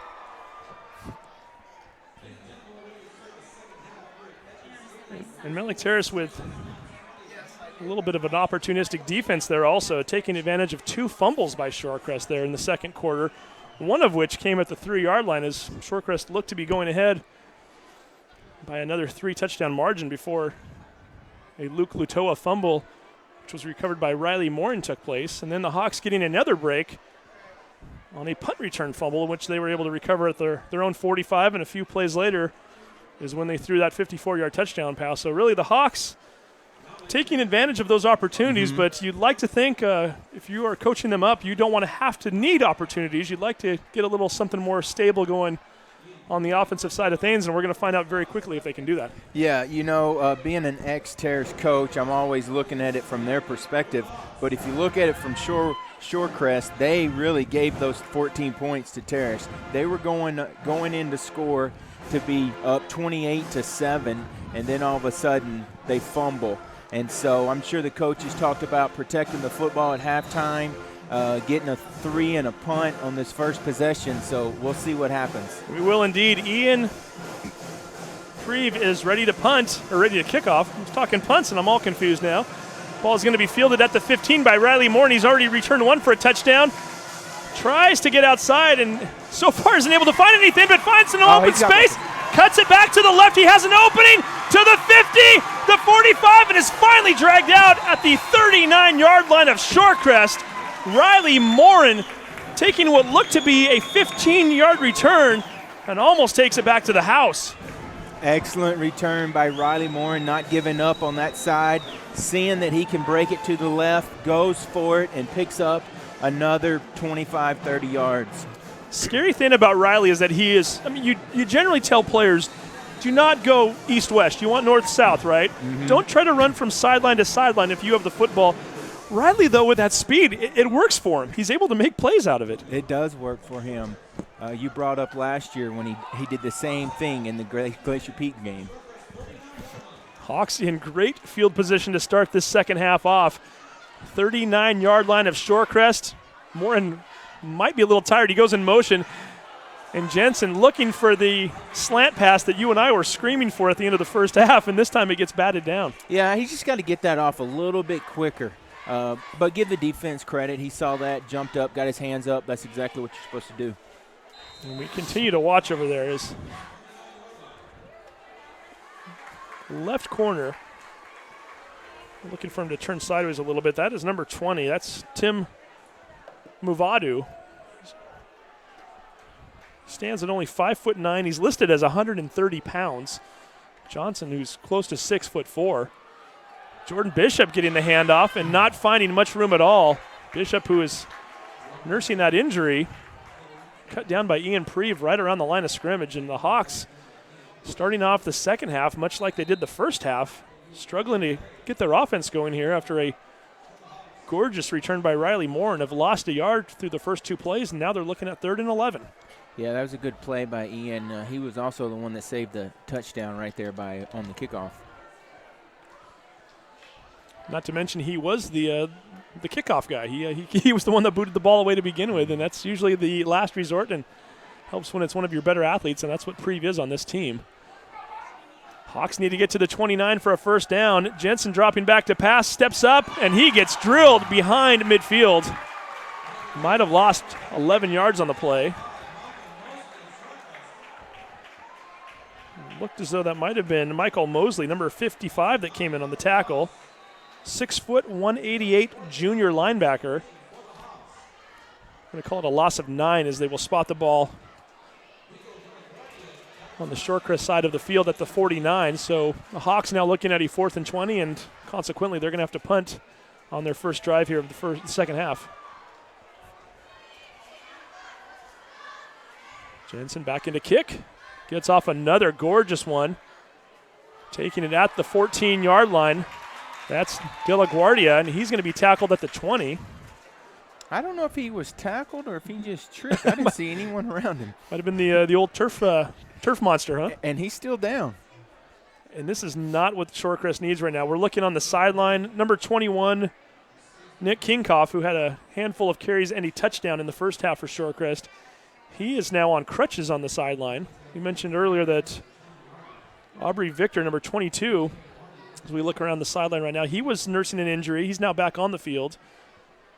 Also at the very end of the half, Marvin Young, who was playing a large role for Shorecrest, wearing the number 11 in the first half, he was nursing a shoulder injury when the half ended. So Shorecrest already taking their share of licks here tonight at Edmond Stadium, and now they might be dealing with another one. We certainly hope this isn't anything serious. Mm-hmm. And on the other side of the ball, with Bishop, Jordan Bishop was nursing that ankle, and he was limping around, so it's good to see him here in the second half taking a couple of the plays.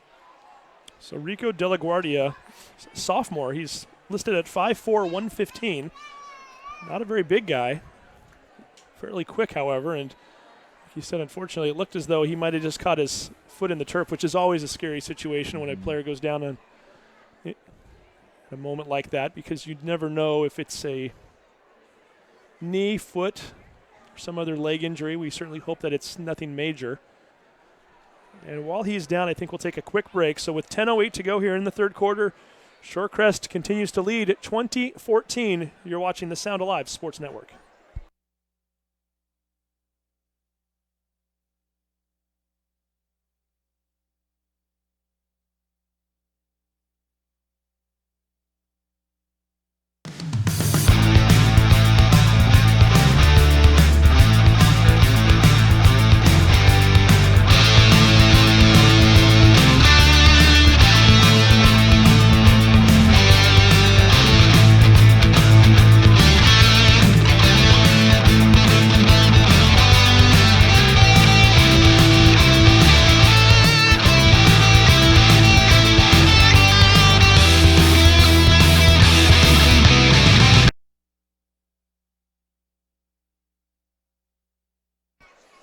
And we are back at Edmond Stadium. A very good sign as Rico De La Guardia, number 2, able to hobble off the field. Not that hobbling off the field is a very good sign, but when you go down as he did, just happy to see a player able to walk off in some way, shape, or form. This is Latoa getting the carry for the first time in the second half and finding a little bit of space out to the right. Finally is tripped up by Riley Moore and almost had more than the yardage that he ended up with, as he was ready to get around Morin and would have had at least a good 15 or 20 more before Daniel Johnson at safety or any of the linebackers would have gotten over.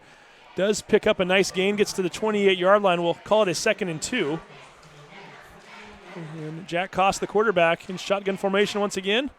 Hands it off to Latoa, this time going to the left. Finds an opening, finds a first down. Bulldozes one player, takes the pile with him and gets all the way down to the 45-yard line for a gain of 16.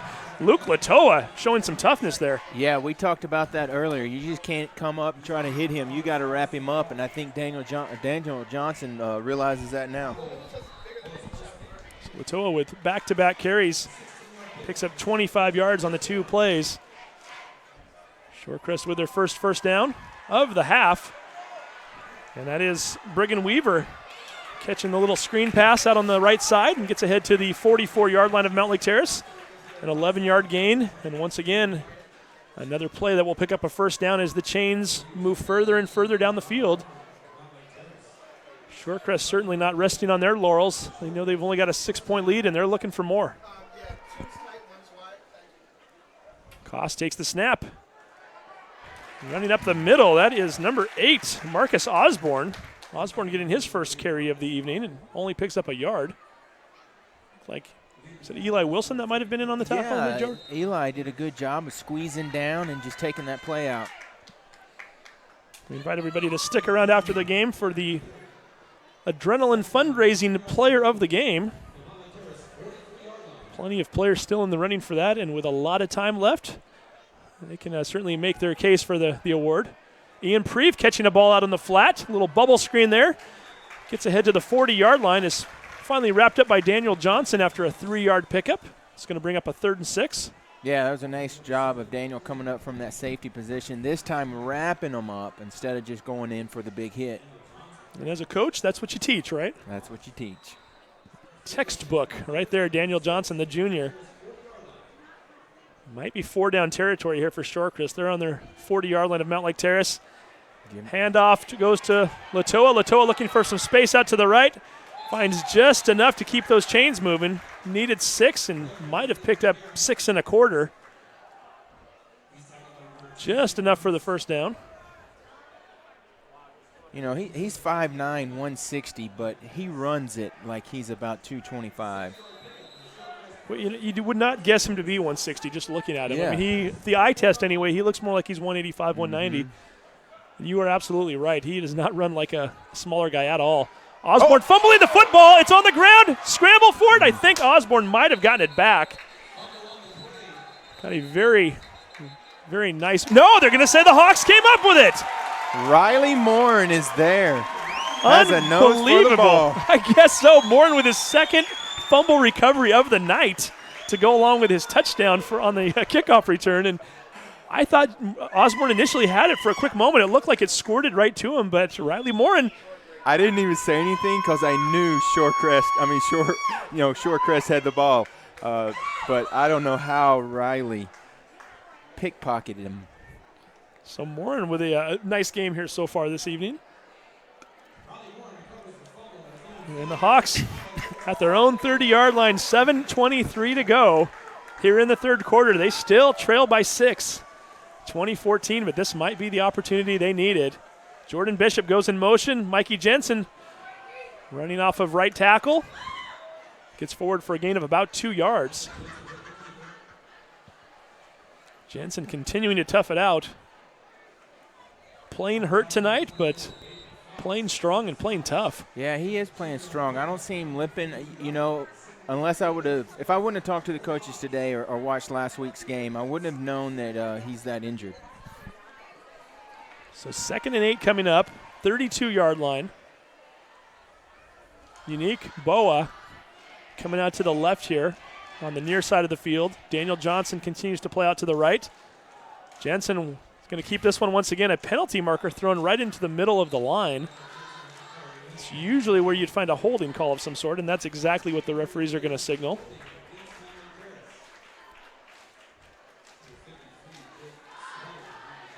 The referees will be marching that one back and putting the Hawks in that much more of a hole here with 6:37 to go in the third. Yeah, they're going to have to get the ball moving a lot. I know they like running with Mikey, but I'd like to see them switch that up a little bit with a little counter or something. So we will see. I got distracted here momentarily. I thought our cheer squad multiplied there. Out of the corner of my eye, I realized there were a lot of people on the track. I tried to do a quick count. I think there was 34 or 35. So apparently the junior Hawks are out cheering with the cheer squad tonight. And Herky. Herky, the mascot, is in the house. So fun times there as the track full of black and red cheering on this football team, trying to get back in the game. Riley Moore looking to sweep out to the left and doesn't find much room at all. Lost 2 yards on the play. It's going to bring up a 3rd and 21. I know the big 5K run tomorrow over at the Alderwood Mall, benefiting the Edmonds School District Foundation. And I have a feeling Herky and the cheer squad might be there. Public schools, that's right. Teresa Whipple's making sure we get it right. They've changed the name like 5 times, and I never seem to remember it the first time. So it's the Edmonds Public Schools Foundation. Not too late to sign up for that. I believe that's an 8 o'clock fun run. Is it 7:30? So we'll have Teresa maybe look that one up for us. Jensen going deep. He's got Daniel Johnson. Catches it at the 42, the 25. The Hawks have tied the game. Touchdown, Terrace. You and I were waiting for it right down the middle. Mikey Jensen just floating it way up there.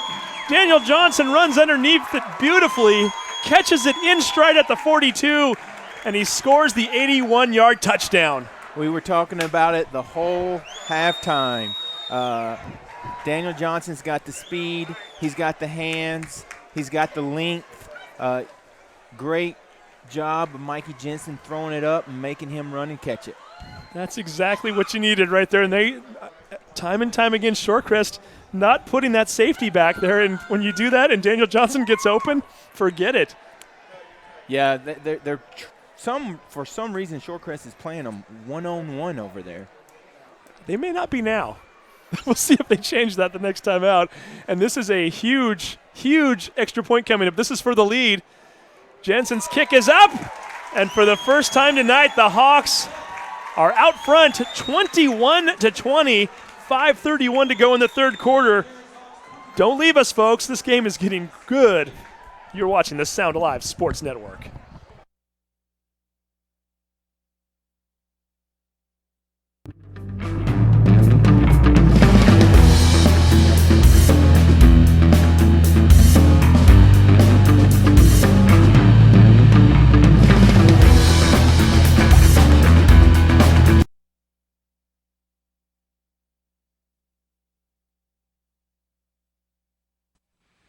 Clogged drain? Other plumbing problems? Call Action Jackson Plumbing for 24-hour service. Owned by a lifetime Edmonds resident and Edmonds Woodway grad, Action Jackson is the drain cleaning specialist. They can unclog most internal drains for only $99 plus tax. Call 425-877-5601 or visit actionjacksonplumbing.com.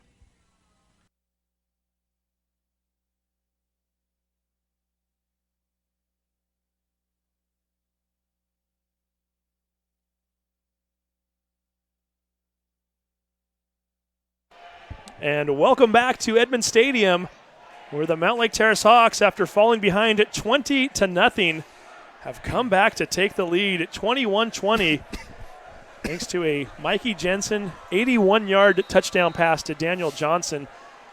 And boy, I'll tell you what, on the air and off the air, you and I, Jody, were talking about that a lot at halftime, how Daniel Johnson just looked like he might be wide open, and he had one-on-one coverage and finally made the most of it there. Fielding that ball on the 20-yard line and looking for some room before finally being brought down at the 29. That's number 28, Sadath Abdu. Gets tackled at the 29-yard line, and with 5:22 to go, the Hawks defense comes onto the field looking to maintain a lead. It's kind of nice to say that for once tonight. It is nice. What else was nice was that run back. That's another young guy. I told you Shorecrest is pretty young. That's another 10th grader.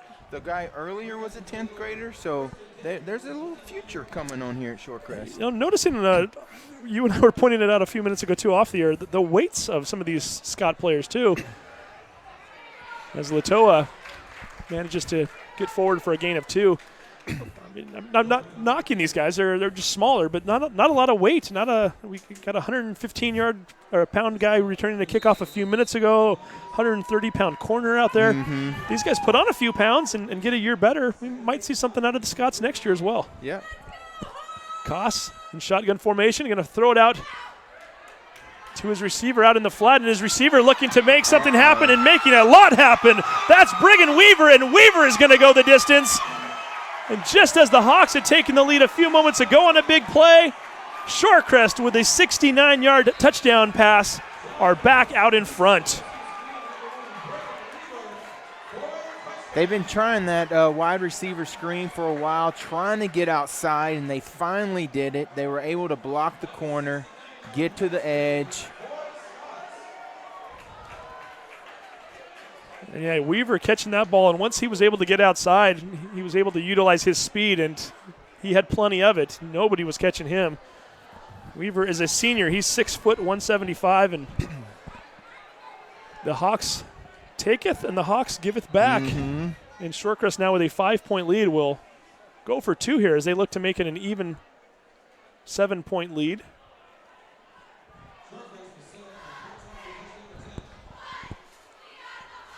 Koss once again in shotgun formation. Latoa in the backfield with him. 2 receivers out to the left, 1 to the right. He's going to put Weaver in motion. Hands it off to Latoa, and Latoa gets slowed down by Austin Bach, and then a few of his teammates get over there to help out, and they are able to prevent Shorecrest from picking up that 2. That could be costly later on. Shorecrest with a 26-21 lead with 4:43 to go in the third. You're watching the Sound Alive Sports Network.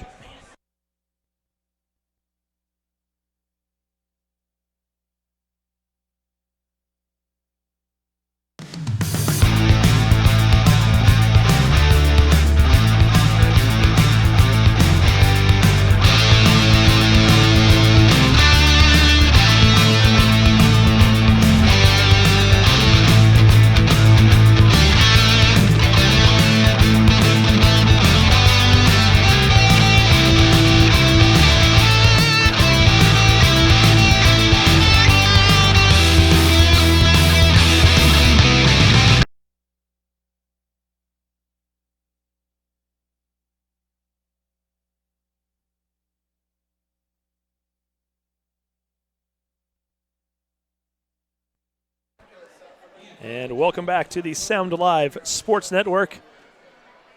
A little seesaw game going on here now. Shorecrest starting off the second half with a 20-14 lead, only to see it go away in the blink of an eye on an 81-yard pass from Mikey Jensen to Daniel Johnson. Shorecrest then answers 2 plays later with a big play of their own, and that's Jack Koss throwing to Brigham Weaver. They missed the 2-point conversion, and now Shorecrest with a 26-21 lead. Riley Morton fields it at the 10-yard line.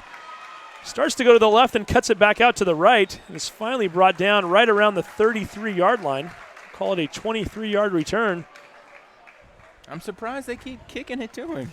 I am a little bit too. They were trying to do the squib kick early on, and they've since got a little more bold. I guess they didn't learn after the first touchdown, but did a little better job of bottling him up on that play than they did on the first kickoff of the half, in which Morin was able to get back to the 39-yard line of Shorecrest. I'd like to invite everybody to stick around for the second game of the doubleheader coming up here tonight. Scheduled to come up at 8 p.m. depending on what time this game gets over. So the Edmonds Woodway Warriors will be taking on the Linwood Royals. Edmonds School District clash in that game. Hawks sending Jordan Bishop in motion.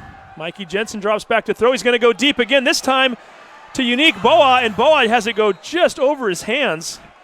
Threw on the brakes there momentarily and let the defender Marvin Young go behind him, kind of float behind him rather, and Boa trying to catch the ball at its highest point and just had it go over his fingertips. Yeah, that was a fine ball by Jensen there. The receiver's got to get up and make that play. Boa with only one catch this year so far, looking for number 2 there. Yeah, Jensen put that ball where it needed to be. That's on Boa, quite frankly, and see if he gets another shot here eventually. He's coming back out to the left one more time. Only a junior. I know they're very high on him as well. Jensen takes the snap. We get a whistle. And judging by the look of disgust in the body language of the quarterback, I have to think that's going to be called against Mountlake Terrace. And they will, in fact, call one of the Hawks for a false start.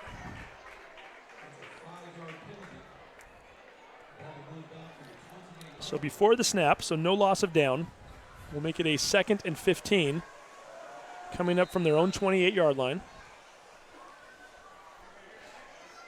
Can't say this enough. You only play 6 games that are conference games. You must finish in the top 3 to have a chance at making the playoffs.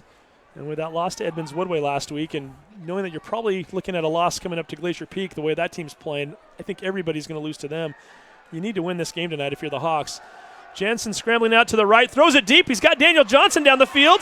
Johnson makes no, he does not make the catch, but penalty markers come in. They're going to get him for a pass interference, which should be a 15-yard penalty. Jensen is a little bit wobbly as he gets up. Might have taken a hit there as he threw that ball. Once again, though, Daniel Johnson wide open. If he can get it 3 more yards, that's probably another touchdown. Johnson almost made a spectacular catch on that one too. He came back for the ball, and as you mentioned, the defender hitting him before the ball got there. It took him out of his path there momentarily, but he was able to bat the ball up and almost caught it as he went to the ground. So again, much like the college game, a high school pass interference is an automatic 15-yard penalty. It is not a spot foul, but it does give the Hawks a first down. I think Shorecrest just switched their corners. What they've noticed is Daniel always lines up on the right, and they seem to be going that way a lot, so they moved the other 5'8" corner over there on Daniel to see if he can do anything. You're absolutely right. That's Marvin Young that just took the left corner spot. We'll see what they decide to do now. They're going to test him as well this time. And they go right. They go to Johnson. Johnson runs a hook pattern, turns it around at the 49-yard line, makes the catch for a 6-yard gain. Go right to him. Changing it up a bit, though. Before they were trying to get Daniel behind the corner. This time figuring that he's probably getting a little bit of a cushion, knowing that he's earned that respect from the defensive backs here of Shorecrest. This time he just runs a 6-yard pattern, turns around, and Jensen does a nice job of getting him the football. Yeah, like we talked about earlier, if they're playing off, throw the quick stop. 3:45 to go here, third quarter. The Hawks trailing by 5, but they're on the move. 2nd and 4 play coming up.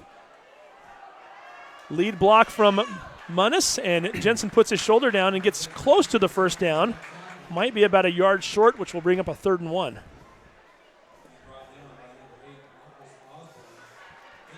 Number 8, Marcus Osborne, making the tackle for the Scots.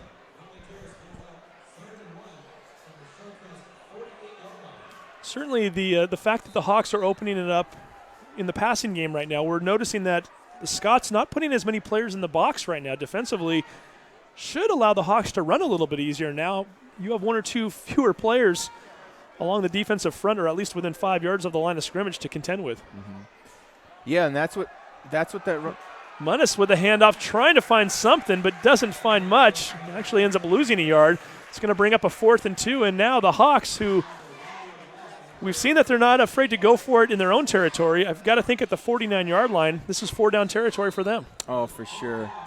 Earlier, that you were talking about getting a few passes off, and that's what they'll do. Pass the ball a little bit, get a couple of first downs out of it, and then spread them out, and you can get the running game going. So the Hawks need to get, it looks as though they need to get just a little bit beyond the 47-yard line. Ball is sitting right at the 49.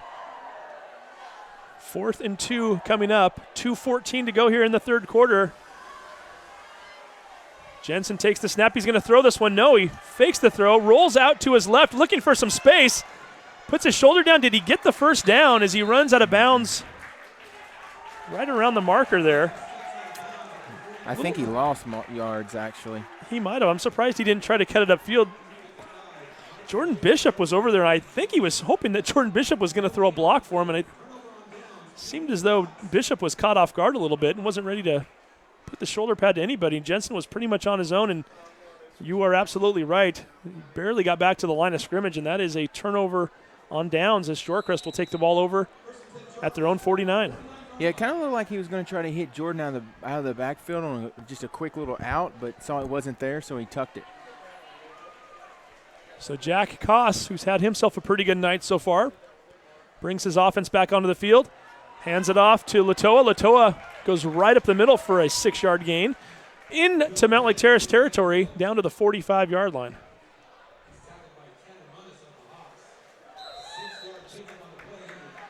So Luke Latoa getting his running game going here a little bit in the third quarter. Shorecrest staying in that 4-receiver set. 2 out to the right, 2 out to the left. Latoa still in the backfield. Going to throw that screen pass out to the left. That might be a live ball. No, they're going to finally blow it dead. That was close. Koss threw that ball out into the flat, intending it for Marvin Young. And if you do throw that ball backwards in any way, shape, or form, it's a live ball. It's a live ball. 3rd and 4 coming up for the Scots. The big 3rd down for Terrace. Koss takes the snap. Incomplete. Was intending it for the sophomore, David Seltzer. And it looks like the offense is going to stay on the field. Once again, you're almost in 4-down territory here. It's not a 4th and long. It's 4th and 4. You just need to get to the 41. Possession's becoming a premium for both teams right now, and Shorecrest not ready to give theirs up. They want to try to get a first down. 1:28 to go in the third quarter. Koss dropping back, looking down the middle. He's got a man open.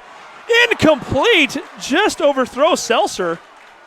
If he can put that on the money, Seltzer might still be running. As it was, he threw it over his head. Seltzer with a nice diving attempt, and the sophomore just not able to come up with it. And much like the Hawks on their last possession, Shorecrest coming up short on 4th down, and they give the ball back to Mount Lake Terrace. Yeah, Ryan Morin might be the fastest guy on the field, but he got a little bit behind the receiver there, and if he could have put it on the money, that was a touchdown. Not a bad call for Shorecrest. You know that the Hawks are looking for something short. You assume that they're just trying to get a first down. So you're guarding against the short pass. Why not send a receiver behind everybody? And if you make the connection, you get 6. If you don't, well, this is what happens. The Mount Lake Terrace Hawks offense back on the field. Jansen in shotgun formation, takes the snap, looking to throw. He's going to fire it deep down the middle. Incomplete.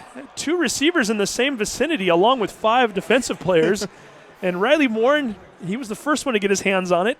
Can't quite come up with it. It almost bounced into the hands of Daniel Johnson. Yeah, I don't know if one of the receivers were out of position. I don't know how you get 2 receivers in the same area. I've seen that twice tonight now where Riley Morin and Daniel Johnson have ended up in the same vicinity. It's not generally what you want if you're calling a play. If you're a quarterback, it's nice to have 2 receivers out on the field, but not in the same location. Not in the same area. We'll see what they do here. 2nd and 10 coming up. 1:14 to go. Third quarter.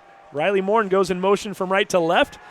Jensen's going to throw again, looking for Daniel Johnson deep. Gets his feet tangled up with the defender. Going to call that incidental contact. And hard to say from up here, but I'm thinking that might have been overthrown either way. But certainly the Hawks still looking to test those corners out, and they've found a little something there with Daniel Johnson and his size and some of his speed, and they're going to keep trying it apparently. Yeah, if that's not overthrown, I think Daniel Johnson can make that catch all night. He's got the height advantage. Notice Marvin Young in the corner gave him a lot of cushion in that play too. He was sitting back about 12 or 15 yards. It's almost as though he decided that, you know what, you can beat me short, but I'm not going to give you deep. Easier said than done sometimes. We mentioned it earlier. Those corners are giving up about 7 inches to Daniel in height. We'll see what the Hawks do here. 1:07 to go third. 3rd and 10 coming up. Morin goes in motion one more time. Jensen being pressured by 3 defensive players. Finally throws it off and throws the pick. Penalty marker down in the backfield, in the defensive backfield. Lineman downfield, I believe. If that's the case, then that will be declined by Shorecrest. Ian Preve coming up with that interception. Preve's had a pretty good game here tonight so far also. And that was one of those plays where Jensen, who a few different times tonight, at least it is the illegal man downfield, so they will decline it. Jensen on a couple of other occasions waited a bit too long and took the sack. I think he was just determined this time to not take one, and consequently what he did, though, is he waited a little too long for those defensive players downfield to just wait for him to throw it, and as soon as he did, it was their ball. Yeah, you can't really wait that long. I know he still has Daniel back there, so sometimes he can get lucky and just chunk it up, but not this time. Not when you fade back about 15 yards, too. He was way behind the line of scrimmage and didn't have enough arm to put it down the field. So Shorecrest takes over at the 46-yard line of Mount Lake Terrace. Latua bounces off of one would-be tackler, pushes him backwards, and then finally takes the ball himself up the field for about a 3-yard gain. Had to earn that one. Clock continues to run, 39 seconds and counting to go here in the third quarter. Shorecrest holding on to the 26-21 lead, looking for more in Terrace territory right now. Give it to Latua one more time, and Latua this time isn't going very far. Drew Clippert, one of the players in there on the tackle. Might have been Eli Wilson, or I couldn't tell who that was, but somebody got him around the legs as well. Yeah, I think it was Wilson and Clippert there. Drew made a good job of coming off that tackle, staying low, and wrapping him up. That's what you got to do with that big tailback. 5 seconds and counting. Shorecrest is going to let this one run out. We have come to the end of the third quarter. In a very tightly contested ball game. 3rd and 5 coming up, so don't go anywhere, folks. We've got 12 more minutes to play. Shorecrest 26, Mount Lake Terrace 21. You're watching the Sound Live Sports Network.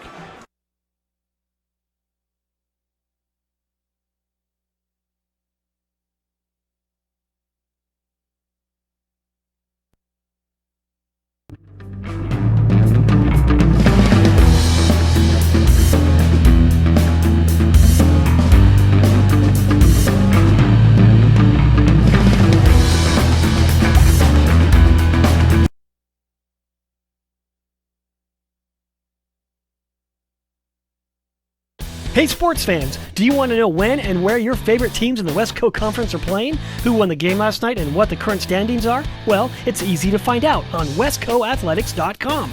The information is entered by athletic directors and coaches, so you know it's accurate and up to date, making westcoathletics.com the place to view official scores, schedules, standings, and photos for all the schools and all the sports in the West Coast Conference.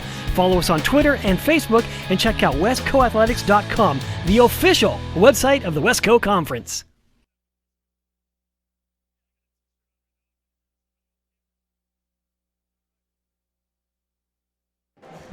And welcome back to Edmond Stadium.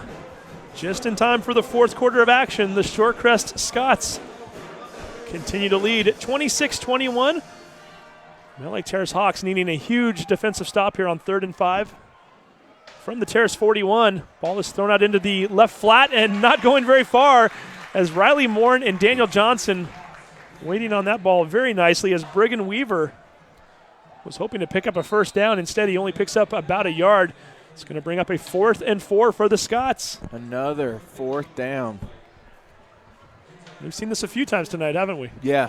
We might not see another punt the rest of the game.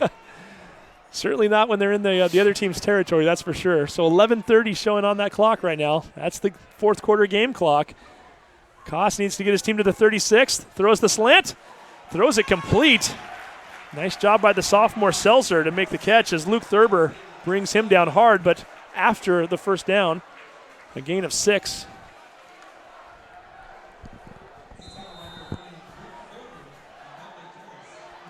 David Seltzer, we mentioned a touchdown earlier in the first quarter. That's a nice-looking sophomore out there. Going to hand the ball to Latua. Latua trying to find some space out to the right. Doesn't find much. The ball's fumbled. It looks as though Shorecrest did get it back. Oh, they're ruling him down, actually. They're going to put him down at the 31-yard line, a gain of 3. The fumble may not have counted, but it might cost them a little bit as Jack Koss, the quarterback, he was the one that had to dive on that loose ball, and he might have gotten banged up a little bit. He's hobbling as he gets back up off the turf. 2nd and 7 from the 31. Koss takes the snap, gives it to Latua. Latua looking for some space. Doesn't find much room. Might have picked up 3 on the play. That was actually Marcus Osborne getting the carry, number 8. Latua getting a little bit of a break, and I see why now. Latua is sitting on the sidelines here on the bench with what appears to be some sort of an injury as the coaching staff is tending to maybe an arm or a shoulder. I can't tell right now. So Shorecrest already hurting in the backfield. Now they've got another player down. Koss is going to throw this one out into the flat. Riley Moore makes the stop at the 25-yard line. It's going to be very close to the first down marker. However, it might be just a little bit short. Let's see where they mark it here. 4th down and less than a yard coming up for Shorecrest. And this is when they need Latua. Mm-hmm. I mentioned it earlier. In the first half, they lost Nick Kickoff. He was getting quite a few carries early on in the game. One player who I was expecting to see tonight, and we didn't get a coach's report before the game, so I can only speculate, but I know Will Brennan, who's been a pretty vital part of their offensive running game over the last couple years, not in there tonight either. And now Latua out with an injury. They might have to rely very heavily on senior running back Marcus Osborne, number 8, 5'10" and 205 pounds. So certainly if you need a few inches on a 4th down play, nice to have a grinder out there or somebody who can bulldoze a few yards with 205 pounds of girth, right? It doesn't hurt. If you don't have Latua, but you got a backup that's over 200 pounds, that's a pretty good backup. Referees have decided they're going to measure for it now, and in fact it is short. Maybe a foot. Bringing in another one of those big offensive linemen. Looks like that's Bashoy, 6'3", 298. So Miles Allen, Eli Wilson. It's as though we've got Chase DeAlba out there, Drew Clippard, all 4 of them right along that defensive line. Certainly they've been a strength of this team all season, both offensively and defensively. You have those 4. Let's see if they can get a big stop here. Just trying to draw the Hawks offside, and it works. Keep in mind, at the high school level, you do not need to snap the ball. Once the defense encroaches into the offensive side of things, it's an automatic whistle and an automatic 5-yard penalty, giving Shorecrest more than enough yards. Give Jack Koss a lot of credit there, too. His cadence got the Hawks to jump off. Yep, made it easy for the offense. So now Shorecrest inside the 20-yard line. 9:23 to go. Still leading by 5 points. Young goes in motion. Fly sweep to Young. He's looking for some room out to the right. Finds a little bit of space. Cuts it back into the middle. Picks up a first down and more before finally being dragged down at the 7-yard line on a 13-yard gain.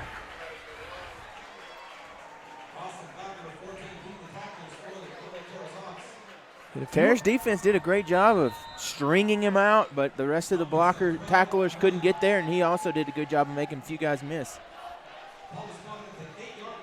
They will spot it at the 8-yard line. Trips out to the left. Short field over on the right. One receiver out there. That's Seltzer. They're going to hand it to Osborne. Osborne looking for room. Gets spun out of one set of tacklers. Gets forward for maybe a gain of 1 or 2 before finally being dragged down. Give Osborne a lot of credit for the fight there. And I'm sure if you're the Hawks, knowing that you're down by 5 and knowing that you do not want to go down by 2 scores with under 9 minutes to go, I have a feeling they might be stripping at that ball right now, too, as much as they are tackling. Yeah, especially the way Shorecrest has coughed it up a few times. Looks like Terrace got a guy down. And he is down right inside the sideline. Look to see who that is. That might be Daniel Johnson. I'm trying to look here through the binoculars as it's on the far side of the field. I think it could be Michael Liddell. He was playing linebacker earlier, and I don't see him in there now. We'll keep an eye on that. They're going to throw a little pass out into the flat on the left, and dancing around is Marvin Young. Can't find any space. He's finally brought down at the 7-yard line. Still continue to look over on that sideline.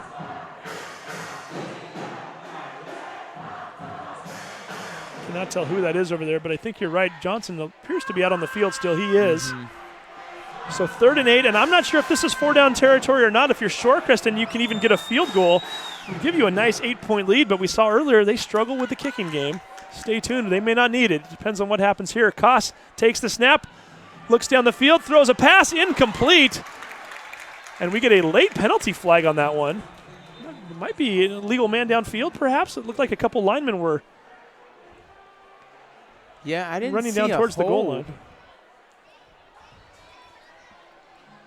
You are correct. It is, in fact, illegal man downfield. Is the offensive line not able to release and go downfield until after a pass is thrown. I have a feeling on that play some of those linemen thought Koss was going to continue running, so they broke away and looking to block for him downfield. And when he threw the pass, they were in a place where they shouldn't be. Mm-hmm. I think you decline that and make it 4th down. The only thing I can think of is if you're the Hawks, you really don't want them getting that field goal, because if you go down by 8, it forces you to not only get a touchdown, but you have to get the 2 also. But like you said, he missed it earlier, and he's coming in.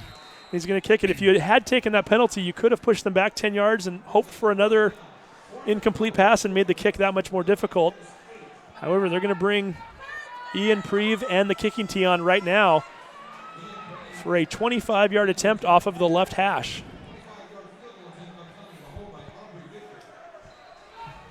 Aubrey Victor will be the holder. 7:34 to go here in the 4th quarter. Preve kicks the ball, and I think he hooked it right. Did he not?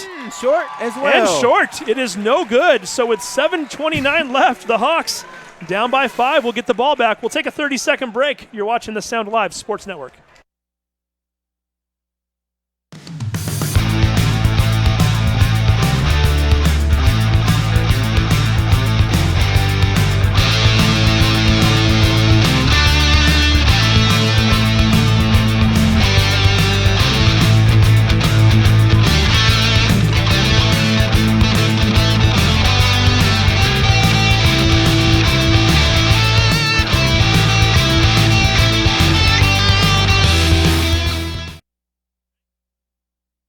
And we are back, 7:29 to go. The Hawks.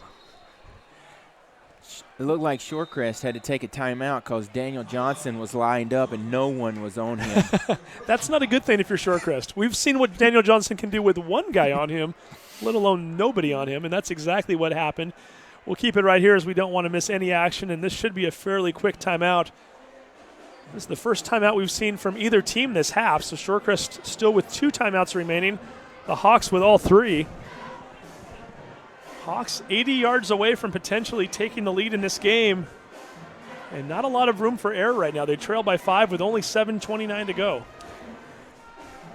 Yeah, you got to get a good drive going. You got to get the big guys up front, pushing Shorecrest back, even though Shorecrest we know have got those big guys up front, but they've got to get their hands on them. They got to get some leverage, and they got to get the ball moving. We'll see what they can do here. So again, we invite everyone to stick around after the game for the presentation of the Adrenaline Fundraising Player of the Game Award. We will interview our Player of the Game up here in the booth and present them with an Adrenaline Fundraising t-shirt. Appreciate our friends over at Adrenaline for their support this season. Daniel Johnson takes the snap, hands it off, and we have an immediate penalty marker thrown into the pile.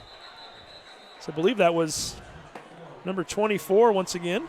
The youngster, Nate Miller, the sophomore, getting the carry. If you're the Hawks, and if that one is in fact on you, not the way you wanted to start off this drive, and sure enough, they're going to get called for a holding.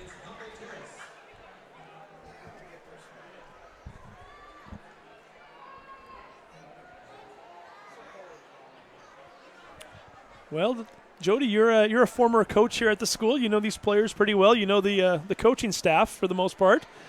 First, and it looks like it's going to be 1st and 20 or thereabouts. So we wait to see where the ball is placed. It's actually going to be 1st and 16. No, I take that back. That's inside the 10. That's going to be 1st and 21 from the 9-yard line. What do you do here? Until they stop, number 3, I keep giving it to him. Young playing up a lot closer on him right now, and Jensen was thinking about it. He just didn't get enough time as the defense is able to get in there and get the sack, and that's exactly where Jensen was looking as Johnson had the matchup he wanted. Number 11, Marvin Young, only playing about 6 yards off of him on that play. Shorecrest bringing the pressure, and they got to Jensen. We're going to mark that a yard back from the line of scrimmage, so we're looking at, we'll call it a 2nd and 22 at around the 8-yard line. Clock continues to run. 6:41 left in the fourth quarter. Miller continuing to play one of the wings. Jensen's going to throw this one for Johnson on a timing pattern. Beautifully thrown. Johnson catching it right out on the sideline there around the 28-yard line. Give him a gain of 19, and that's the way you draw it up right there. Just telling him, go down the field 17 or 18 yards, running out towards the sideline, and I'll put it right on the money, and that's what he did. Yeah, that was a great ball by the quarterback. Big third down coming up. 2nd and 20, you pick up 17. You got to get this first down. Got to start wondering, too, with 6:26 to go, is this 4-down territory already? I would. I believe it is. Well, let's see if they'll need it. 4th and 2. Jensen awaiting the snap. Takes it, looking to throw once again. He's going to go deep to Johnson, throws it up there. And Johnson trying to go over the top of Young and give Young a lot of credit. He positioned himself rather nicely. Johnson holding his leg on the play. We hope this is nothing serious.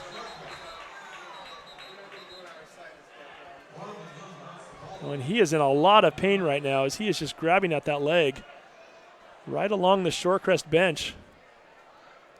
The way the trainer's holding his foot, it could be a cramp. We hope that's the case. It's Shannon Ripley, the team trainer for the Hawks, running all the way across the field to tend to him as well. That's what you like to see at the high school level. It doesn't matter what uniform you're wearing. If you are on the opposing team's sideline and you've got a trainer over there, I like to see them running over and helping the young man out, and that's exactly what the Shorecrest trainer did. Looking on our sheet here, I know Ed Elder is their trainer. I don't know who Ed is, so I don't know if that's him or not. I would assume that is, but either way, Daniel in good hands now with a couple of people tending to him. I think you might be right there, Jody, as Daniel's up on his feet, walking off a little gingerly, but nonetheless able to do it on his own and now starting to jog. And I have a feeling we may not have seen the end of number 3 tonight. Yeah, that's a good sign. But now Terrace has to think about 4th and 2. And it's a long 2 at that. It appears as though you might have to get a little bit beyond the 30-yard line. And this is where it gets interesting, too. You're in punt formation. Your punter is your quarterback. Just saying. Might we see something in the form of a fake? We haven't seen it yet from the Hawks this year so far. You know what? The Hawks need a little time to think about it. I throw it to break, but you know what? We don't want to miss this play, so we're going to keep it right here with 6:19 to go. And I have a feeling Kelly Dugan, the head coach, and maybe Jack Hand, the offensive coordinator, might be talking this one over a little bit to see if, in fact, they do want to punt. You got Daniel that's just was hurt, so he has to sit out of play. Not if you call a timeout, unless though. you call that timeout. You also have Bishop, who we haven't seen hardly at all the second half. We saw one run. Munnis, the fullback. So you got 3 of your top players from offense on the sideline. You might just have to punt it away and see if your defense can hold them and maybe get the ball back in a little bit better territory. And we know that Shorecrest is having trouble with the kicking game, so it's not as though you're giving them the ball in an area where it's an automatic 3 points necessarily. Just saying, with this late in the game, it might be worth the risk. I'm glad I'm not the coach. I can speculate and I can guess. I don't have to make the decision. These guys are getting paid to do it, so we'll see what they do. So we wait to see what kind of a formation we're going to get from the Hawks. And you know what? Jensen, he's not that far back from the line of scrimmage. It looks like they've changed their mind, and Munnis is in the game as well. Here we go, folks. 6:19 to go in the ball game. Huge play for the Hawks. They need to get just a little beyond the 30-yard line. Let's see what they do. Jensen takes the snap. He's going to run it right up the middle, and he runs forward for the first down. 5-yard gain, and when in doubt, let Mikey Jensen get the tough yards. Do it all Jensen, right? Do it all Jensen. Exactly what he is. Name. That kid is playing in a lot of pain, and he is just a tough dude. And we like to say before, early in the season, he's just a football player. He's just one of those guys where you can't put him in a category. You can't qualify him based on his side or his speed. He just likes to hit. He just likes to run and to have that ball in his hands. And he's been a lot of fun to watch. And certainly on that play, he's exactly what the Hawks needed. 1st and 10 from the 34-yard line. 5:46 to go in the game. Handoff goes to Riley Morin. Morin looking to go out to the left. Tries to sweep outside, but not having it is number 1, Brigham Weaver. Weaver, who scored the 69-yard touchdown reception to give Shorecrest the lead in the third quarter. Does a very nice job there of containing number 33 on the play. And Johnson is back in the game, so that's a good sign for himself and the Hawks.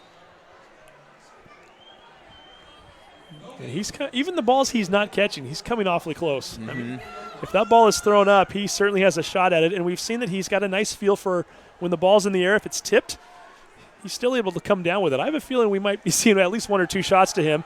Jensen looking to throw it. Gets pressured and has to put the ball over to Riley Morin a little quicker than he wanted to. And give Dayton Fox, number 24, a lot of credit on that play as the senior linebacker getting in there and forcing Jensen into a quick throw. Yeah, that front five's they got to hold those blocks a little bit longer. They got to give Jensen a little more time. 4:58 showing up on that clock right now. 3rd and 10. The later it gets, the quicker the Hawks need to get something going. Don't want to speculate if this is 4-down territory also with a little bit longer distance to go than last time. Let's see what the Hawks can do here. Jansen rolling out, looking to throw. Incomplete, a little bit of contact there. However, they're going to say it was incidental. It's Marvin Young once again guarding Johnson. And ever since Shorecrest has made that switch, Young's doing a nice job of holding up his end of the bargain. He is. He's in position, and Mikey also is kind of helping him out because he's not making the best throws. But you're right. That corner that switched over is in position almost every time. 4th and 10, 4:53 to go. This time the Hawks electing to put the punt team on the field. I don't know if Shorecrest just doesn't realize it or they're just guarding against a fake, but they have nobody back to receive the punt. Be a nice time for him to get a hold of one. Hopefully pin the Scots back and then try to get something going. They bounce the ball to him. Gets a nice booming kick away. Let's see if it takes a terrace bounce now, and does. Inside the 20, continues to roll all the way down to the 11 and finally stops just in front of the 10-yard line. That is a 56-yard punt for Jensen. And if you're the Hawks and you have to go back on defense, you might as well do it deep in Shorecrest territory. 4:39 left. Shorecrest trying to milk this clock and come away with the victory. The Hawks need to get the ball back. It's hard to score if you don't have it, right? That is right. You know, Shorecrest running that spread offense, throwing the ball a lot tonight, but I think Terrace's defense is going to get a big load of number 30 this possession. Number 30 that you're speaking of, that is Luke Latoa. And let's see if that is in fact the case. Latoa, I don't know if is he back in the game? He is in fact in the game and gets spun down and brought down in the backfield. Was that Morin that got in there first? Might have even been Austin Bach. He got in there pretty quickly. A loss on the play of maybe 4 yards. Shorecrest. A little Bach and Miles Allen, both of those guys in on that tackle. Nice job by number 71, Allen, then to get in there. 4:10 left. 2nd and 13 coming up from the 8-yard line. Jack Koss takes the snap, hands the ball off to Osborne, and Osborne's not going to find anywhere to run either. Hawks are getting all fired up right now. Eli Wilson in on the tackle. I think that Terrace defense also realized that they were going to get a big dose of number 30, and they were ready for it on the first 2 plays. So 3rd and 13 coming up for Shorecrest. This is where the Hawks have been a little vulnerable on the 3rd and longs, giving up the big pass plays. They need a stop right here. Let's see if they get it. Koss dropping back to pass, and he's going deep. Luke Thurber gets turned around, and the ball floats out of bounds. The Hawks hold as Shorecrest, with 3:28 to go here in the ball game, they're going to have to bring on the punt team.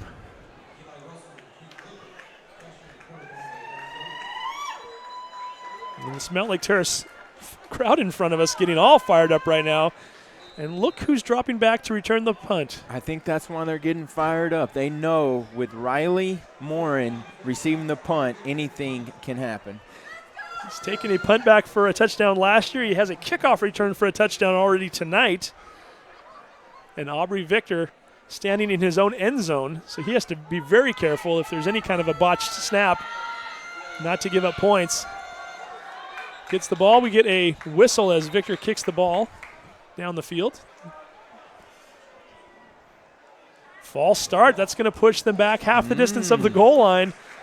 And all of a sudden, Shorecrest is kicking from the 4. Things are getting a little bit interesting here at Edmond Stadium. Got Daniel Johnson back as well, so you got 2 great return guys back there. The Hawks should be in really good field position after this. So the Hawks tonight have led for all of, well, let's do the math here, 48 seconds. They've had one lead tonight, scored to make it 21-20 in the third quarter, and a couple plays later gave up the Shorecrest go-ahead touchdown. Penalty marker is down as the kick is received at the 38 by Morin. Morin looking for some room in the middle of the field, sweeps out to the left and is brought down without a gain. Oh, there's 2 penalties.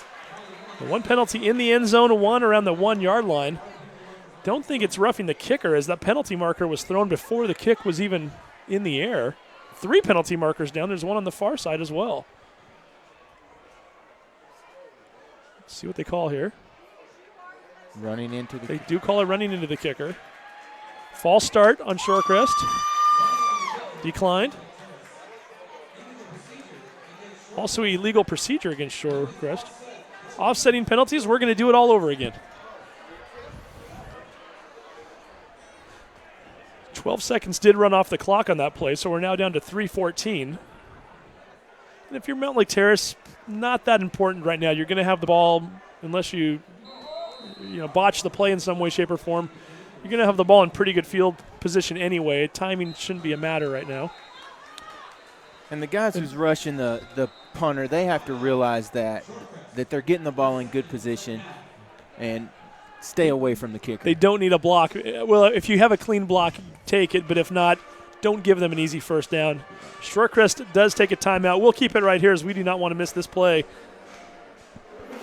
Starting to see a little bit of warm-up going on in the end zones right now. I believe that's the Edmonds Woodway team. It is off to our left here in the south end zone watching the game while they stretch out a little bit as they get ready for the Linwood Royals tonight.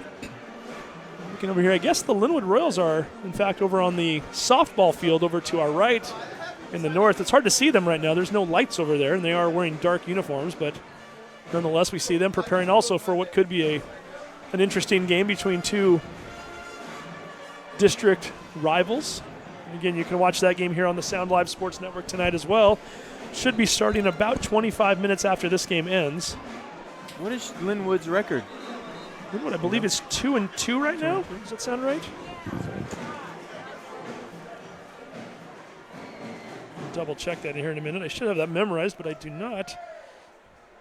There we go, 2-2 overall. Yeah. Okay. So that should be another good game. We got a big win against Interlake last week. I think they scored 52 in the win on that game. They actually beat the Shorecrest team earlier this year. Uh-oh. Aubrey Victor, he might run out of the end zone in this one, and that's, in fact, what he's going to do. He's just going to take the safety. We have a penalty marker down at the 6-yard line. Interesting strategy there if you're Shorecrest, and I'll tell you why in a minute here. Let's see what the call is first. Keep in mind, Mountain Lake Terrace has a very good kicker. Mikey Jensen has been kicking off and on for the last 4 years. He's kicked a 47-yarder. It's not as though they don't have a kicking game. If you're Shorecrest, let's see what the call is first. So they do, in fact, get the safety. Personal foul against the Hawks. So let's talk about the strategy for a second. If you're Shorecrest, you recognize the fact that if you punted, the Hawks were probably going to get the ball on your 35, shorter distance to try to get the score, but at any rate, they would have needed a touchdown and only a touchdown, as 3 points would not have done anything for them. They need the full 6. If you're Shorecrest, you made a little bit of a trade-off here. You gave up 2 points to bring the Hawks within 3, so now the Hawks can tie it with a field goal. I guess if you're Shorecrest, the other way you look at this now, though, is you actually get to do a full kickoff, hopefully pinning the Hawks back another 20 or 30 yards further than you would have on a punt. But again, you just enabled the Hawks to get within a field goal of tying this game up and potentially sending it into overtime. And maybe they're also thinking that their defense has played pretty good in the fourth quarter. They got the touchdown in the third, and since then the Hawks haven't been able to move the ball very well, so maybe they're going to say, hey, our defense is playing good. We're going to use that strategy that you just talked about, Steve, and we're going to punt it, kick it off to them, and give them more room to work with. Well, we'll see how this works out. And we did get a dead ball personal foul against the Hawks, so that will move the ball up 15 yards. We should point out that normally when a safety occurs, the kickoff is from the 20-yard line and not on the 40-yard line, which is where it is on any other score.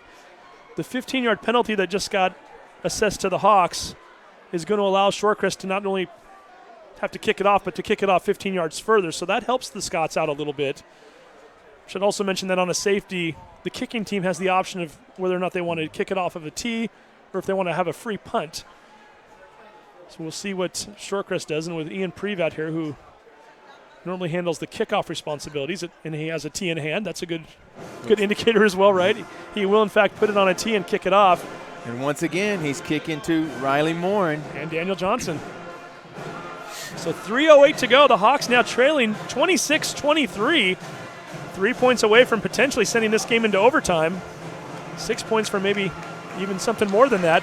Johnson takes it at the 14, gets ahead to the 25, finds some space in the middle, and breaks down the field to the 36, a gain of 22 on the return. So with 2:59 to go, the Hawks are 64 yards away from potentially taking the lead.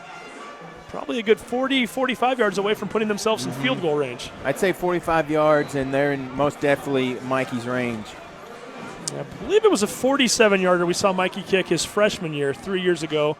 I think the longest we've seen him kick since is around the 35-yard mark. You know he's got a strong leg, however. But I think if you're the Hawks right now with 179 seconds left in this game, you don't want to think field goal yet. You'd rather get it into the end zone, see what they can do. A penalty marker goes down immediately. Jensen's going to keep this one, puts his shoulder down and gets ahead to the 40. Picks up 4, but I'm not sure what that penalty flag is going to be. It's thrown pretty quickly. I have to think it's against Mount Lake Terrace. Yeah, it could be an illegal formation. Looks like an illegal shift. The Hawks play those two wings, one on the right, one on the left, and you're always susceptible to something like that when you're shifting around, and they got called for it this time. Make sure before we finish our broadcast, we give some credit to some of the folks helping us here tonight. Teresa Whipple, Angela Camo. Don't know his 2 students that he has tonight. We'll get the names of those guys in a minute here and make sure they get a little shout out before the end of the game. It's a 5-yard penalty, so 1st and 15 from the 31. Clock continues to run here, 2:47 and counting. Jensen takes the snap, looks out to the right, decides to tuck it away, puts his shoulder down and gets ahead for a gain of around 4 to the 35-yard line, close to the original line of scrimmage, so that will bring up a 2nd and 11. I think if he could have looked at Daniel Johnson one more time, the corner had bit and came up to protect with the run, and Daniel had gotten behind him, but Mikey took his eyes off of him. Might have been nice, huh? 2:20, the clock is running. The Hawks do have 2 timeouts left. Jensen with a lot more time on this play. He's going to throw it deep. Has Jensen down there. Johnson makes the catch at the 35, and he's off and running to the 10, the 5. Touchdown, Terrace! Touchdown, Daniel Johnson! Hawks take the lead. 2:03 left. Mount Lake Terrace is in the lead. Once again, we've been saying it all night long. You got to throw it to number 3 until they stop it. They had 2 guys there. Daniel Johnson, 6'4", the corner, 5'8". You take advantage of it all night long. You keep throwing the ball to him. 2 defenders on him, waiting for that ball, and Johnson uses the height, comes down with it, gets behind both defenders, and he had a little bit of a convoy leading him in the way of Riley Morin, who just said, you know what, run behind me, I'll throw you a block. Don't know that he needed it. Daniel's pretty fast. And the Hawks have taken the lead with 2:03 to go. And this is a big kick because it'll put them up 4.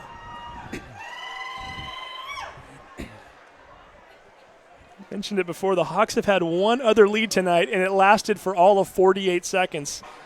There's still 2:03 to go on that clock. Munnis puts the ball down. The kick is up. And the kick is good. Terrace 30, Shorecrest 26. 2 minutes and 3 seconds to go. Don't go anywhere. We'll be right back. You're watching the Sound Live Sports Network.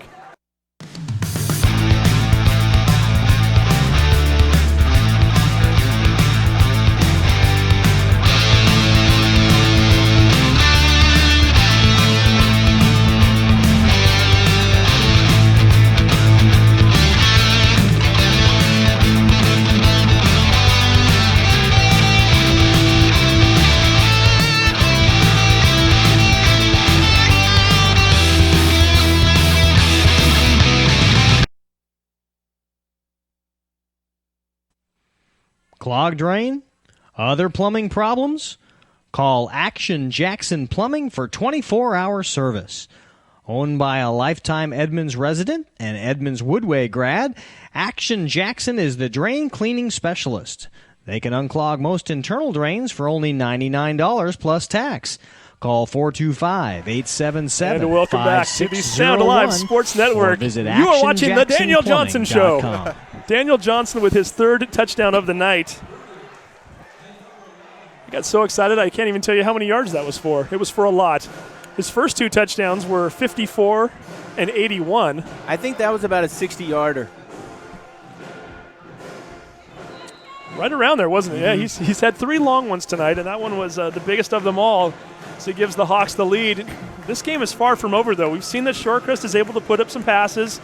They've been able to make big plays when they've needed them, and they need one more than ever right now. Young takes that ball at the 10, looks to go outside to the left, to the 34, cuts it back into the middle, finds a little space, and is finally tackled at the 44-yard line. Great run back. Give Keegan Grayson a lot of credit, too, as he came all the way back from a few yards down the field and ran Young down from behind. So now Shorecrest, with one timeout remaining and a minute 54 on the clock, they're only 56 yards away from pay dirt. They could very well get down there and put up a score. Now I'm going to say they're not going to give a big dose of number 30, and they're going to start throwing the ball. Notice the Hawks are playing prevent defense right now. They have at least 4 defensive backs, 10 yards or more from the line of scrimmage. Shorecrest going to throw a little screen pass out to the right. And able to get past the first tackler and ahead for the first down. That's number 1. That's Brigham Weaver. Weaver getting the ball down to the 46-yard line of Mount Lake Terrace. Got to still come up, make the tackle. You got to wrap up. You just can't hit these receivers and the running back. You got to wrap them up. 1:29 and counting. This game is coming right down to the wire. Koss in shotgun formation takes the low snap, throws it out to Ian Preve. Preve catches it at the 46, trying to find a little room along the sidelines. Doesn't find much. Does, however, pick up another first down on the play. Actually, I guess on the last play they called it a 9-yard gain, so it was 2nd and 1. Preve getting all the way to the 37-yard line. A minute 14 and counting now. As Shorecrest driving very quickly into the Hawk territory. Koss looking down the field, getting blitzed. Scrambles out to his right, continues looking down the field, and is finally going to run over towards the sideline. Might have picked up 2 yards on the play. Going out of bounds does, in fact, kill the clock. Koss picking up 2 yards down to the 36-yard line. A minute 5 showing on that clock right now. You know, I know why the defense is playing prevent, but with these Shorecrest receivers, you can't play off of them too far because they'll just throw a quick little hitch and they'll get yards that way. So you got to be able to come up. And we saw Weaver get a touchdown like that earlier. If you can get by 1 or 2 tacklers, you can score on a 3-yard catch. Koss throwing that one down the field. Finding, I believe that's Weaver right there, down to the 24-yard line. Another first down. 57 seconds remaining in this game. And Shorecrest, they're not ready to give up yet. Drew Clippert, one of the stalwarts on that defensive line, having to go out on the sideline as gets off the field and crashes down onto the ground like he's possibly holding a leg. We'll keep an eye on him as that's a player the Hawks really need. Eli Wilson also coming off now as the Hawks are in a nickel package. It might even be a dime package. 57 seconds left. Koss dropping back, looking down the field, throws out into the flat.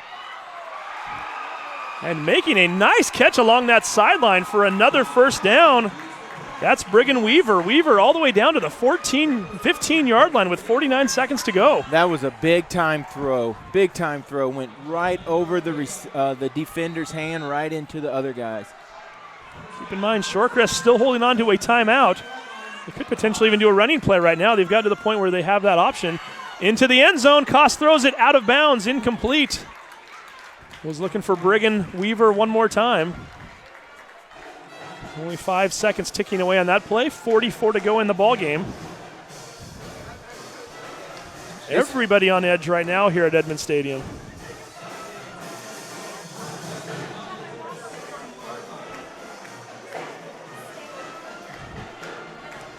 Second and 10, 16-yard line. Koss drops back to pass. He's looking towards the end zone. Incomplete. Ian Preeve had that one come out of his hands. And if it had floated up about a second longer, Garrett McDowell might have had the game-winning interception. And actually for Shorecrest, it might be better that it was an incomplete pass because he would have got tackled as soon as he caught it and the clock would still be running. So 3rd and 10, 16-yard line.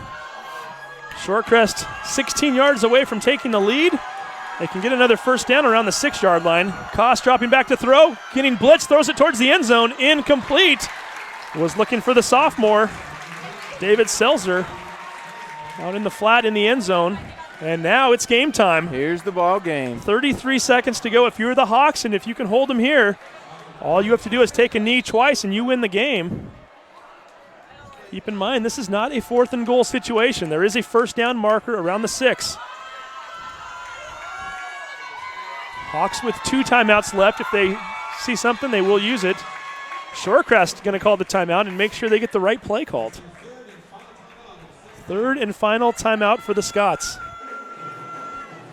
Jody, you've done one other game with me, is that correct? Correct.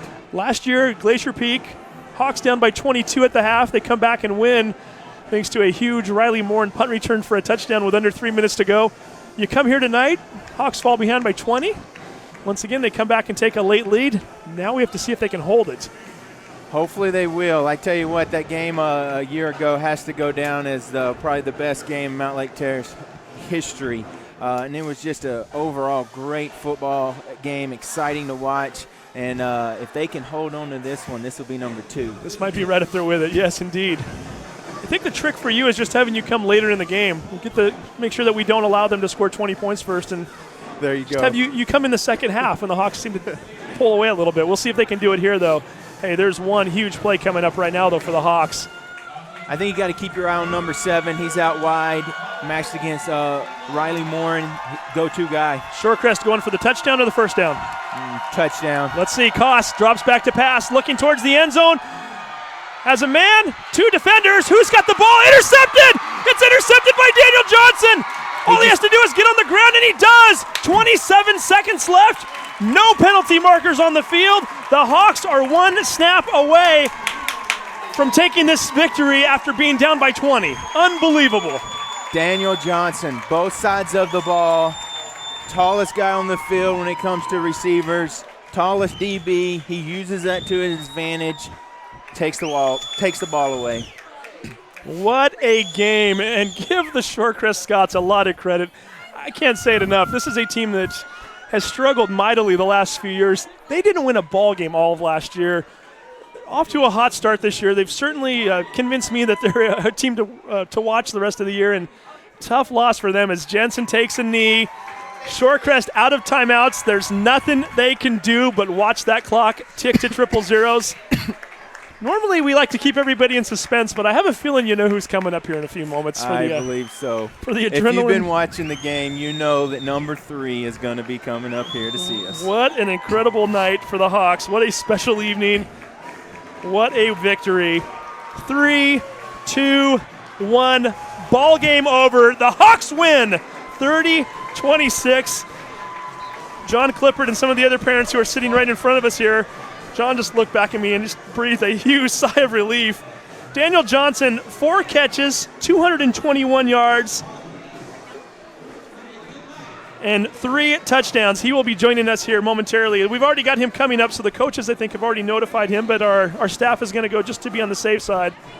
I have a feeling Daniel Johnson even knows he's coming up here, right? So let's take a quick break. Do not go anywhere. We've got a great interview coming up.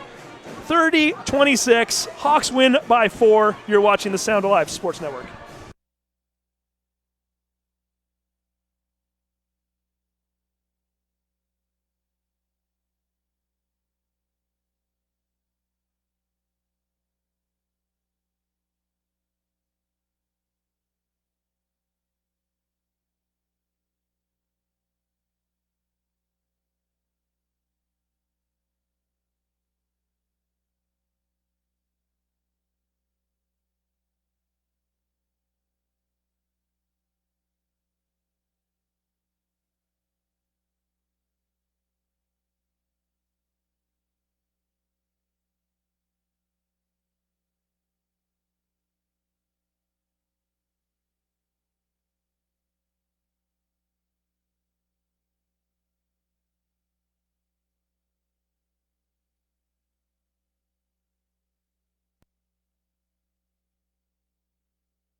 And welcome back to the Sound Alive Sports Network.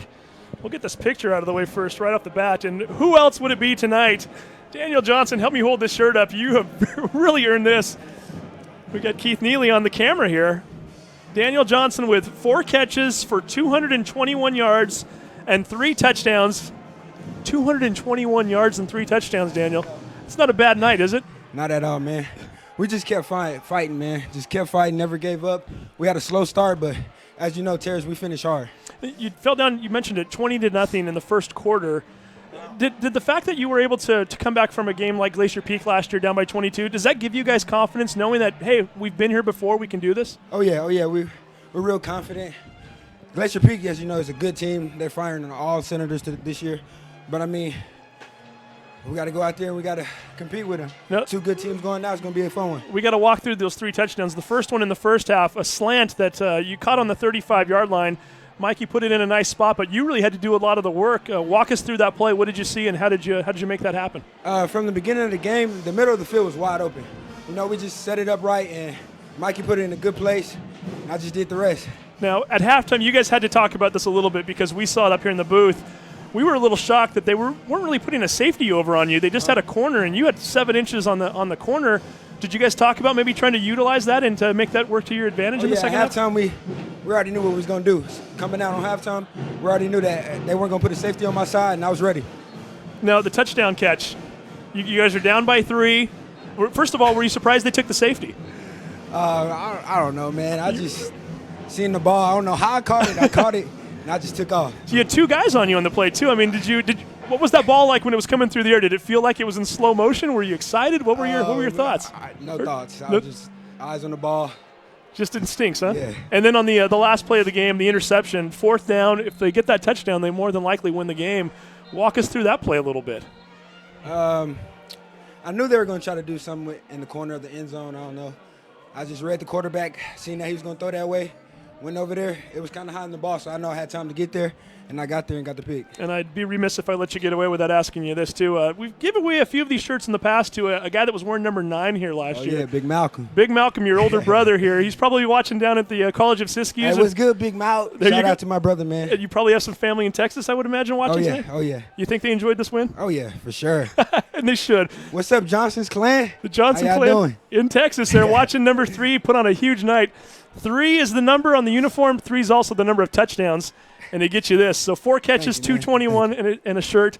And Daniel, let's keep this thing going. Glacier Peak next week. Oh, yeah, I can't wait. We can't wait. Terrace can't wait. Huge game there. So we'll let you go. Go celebrate with your teammates. And, hey, congratulations. Appreciate that. So Daniel Johnson, 221 yards on 4 catches. He is our player of the game. We've got another game coming up here very shortly, so we won't take up too much time here. But once again, Hawks fall behind 20-0. They come back and they win the game 30-26 on 3 long touchdown catches by Daniel Johnson and a game-saving interception at the end of the game. I want to also give a nice shout-out to Mikey Jensen for throwing those passes, as well as Riley Morin, a huge kickoff return for a touchdown when the team was down by 20 to put them back in the game. He also recovered 2 fumbles on defense. Hawks win. Hawks go to 4-1 on the season, 3-1 in conference play, more importantly. And now they've got a big game against Glacier Peak coming up next week, a game that will be broadcasted on our friendship station, if we will, the Snohomish Times Sports Network, stspn.com. So tune in next Friday at 7 p.m. We invite you to stick around here as well. We're going to take a quick break right now. Keith Neely and I will be back here in about 15 minutes to bring you the Edmonds Woodway Warriors versus the Linwood Royals. Once again, your final score here, Hawks 30, Shorecrest 26, Malcolm Johnson, Daniel Johnson, our Adrenaline Fundraising Player of the Game. Thanks for watching. Have a good night.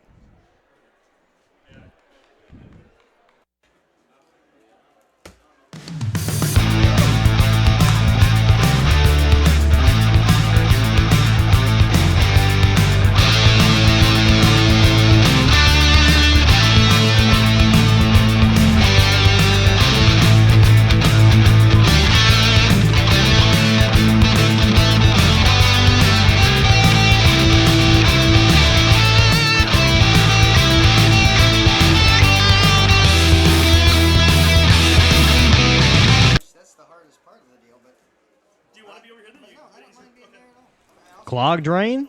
Other plumbing problems? Call Action Jackson Plumbing for 24-hour service. Owned by a lifetime Edmonds resident and Edmonds Woodway grad, Action Jackson is the drain cleaning specialist. They can unclog most internal drains for only $99 plus tax. Call 425-877-5601 or visit actionjacksonplumbing.com.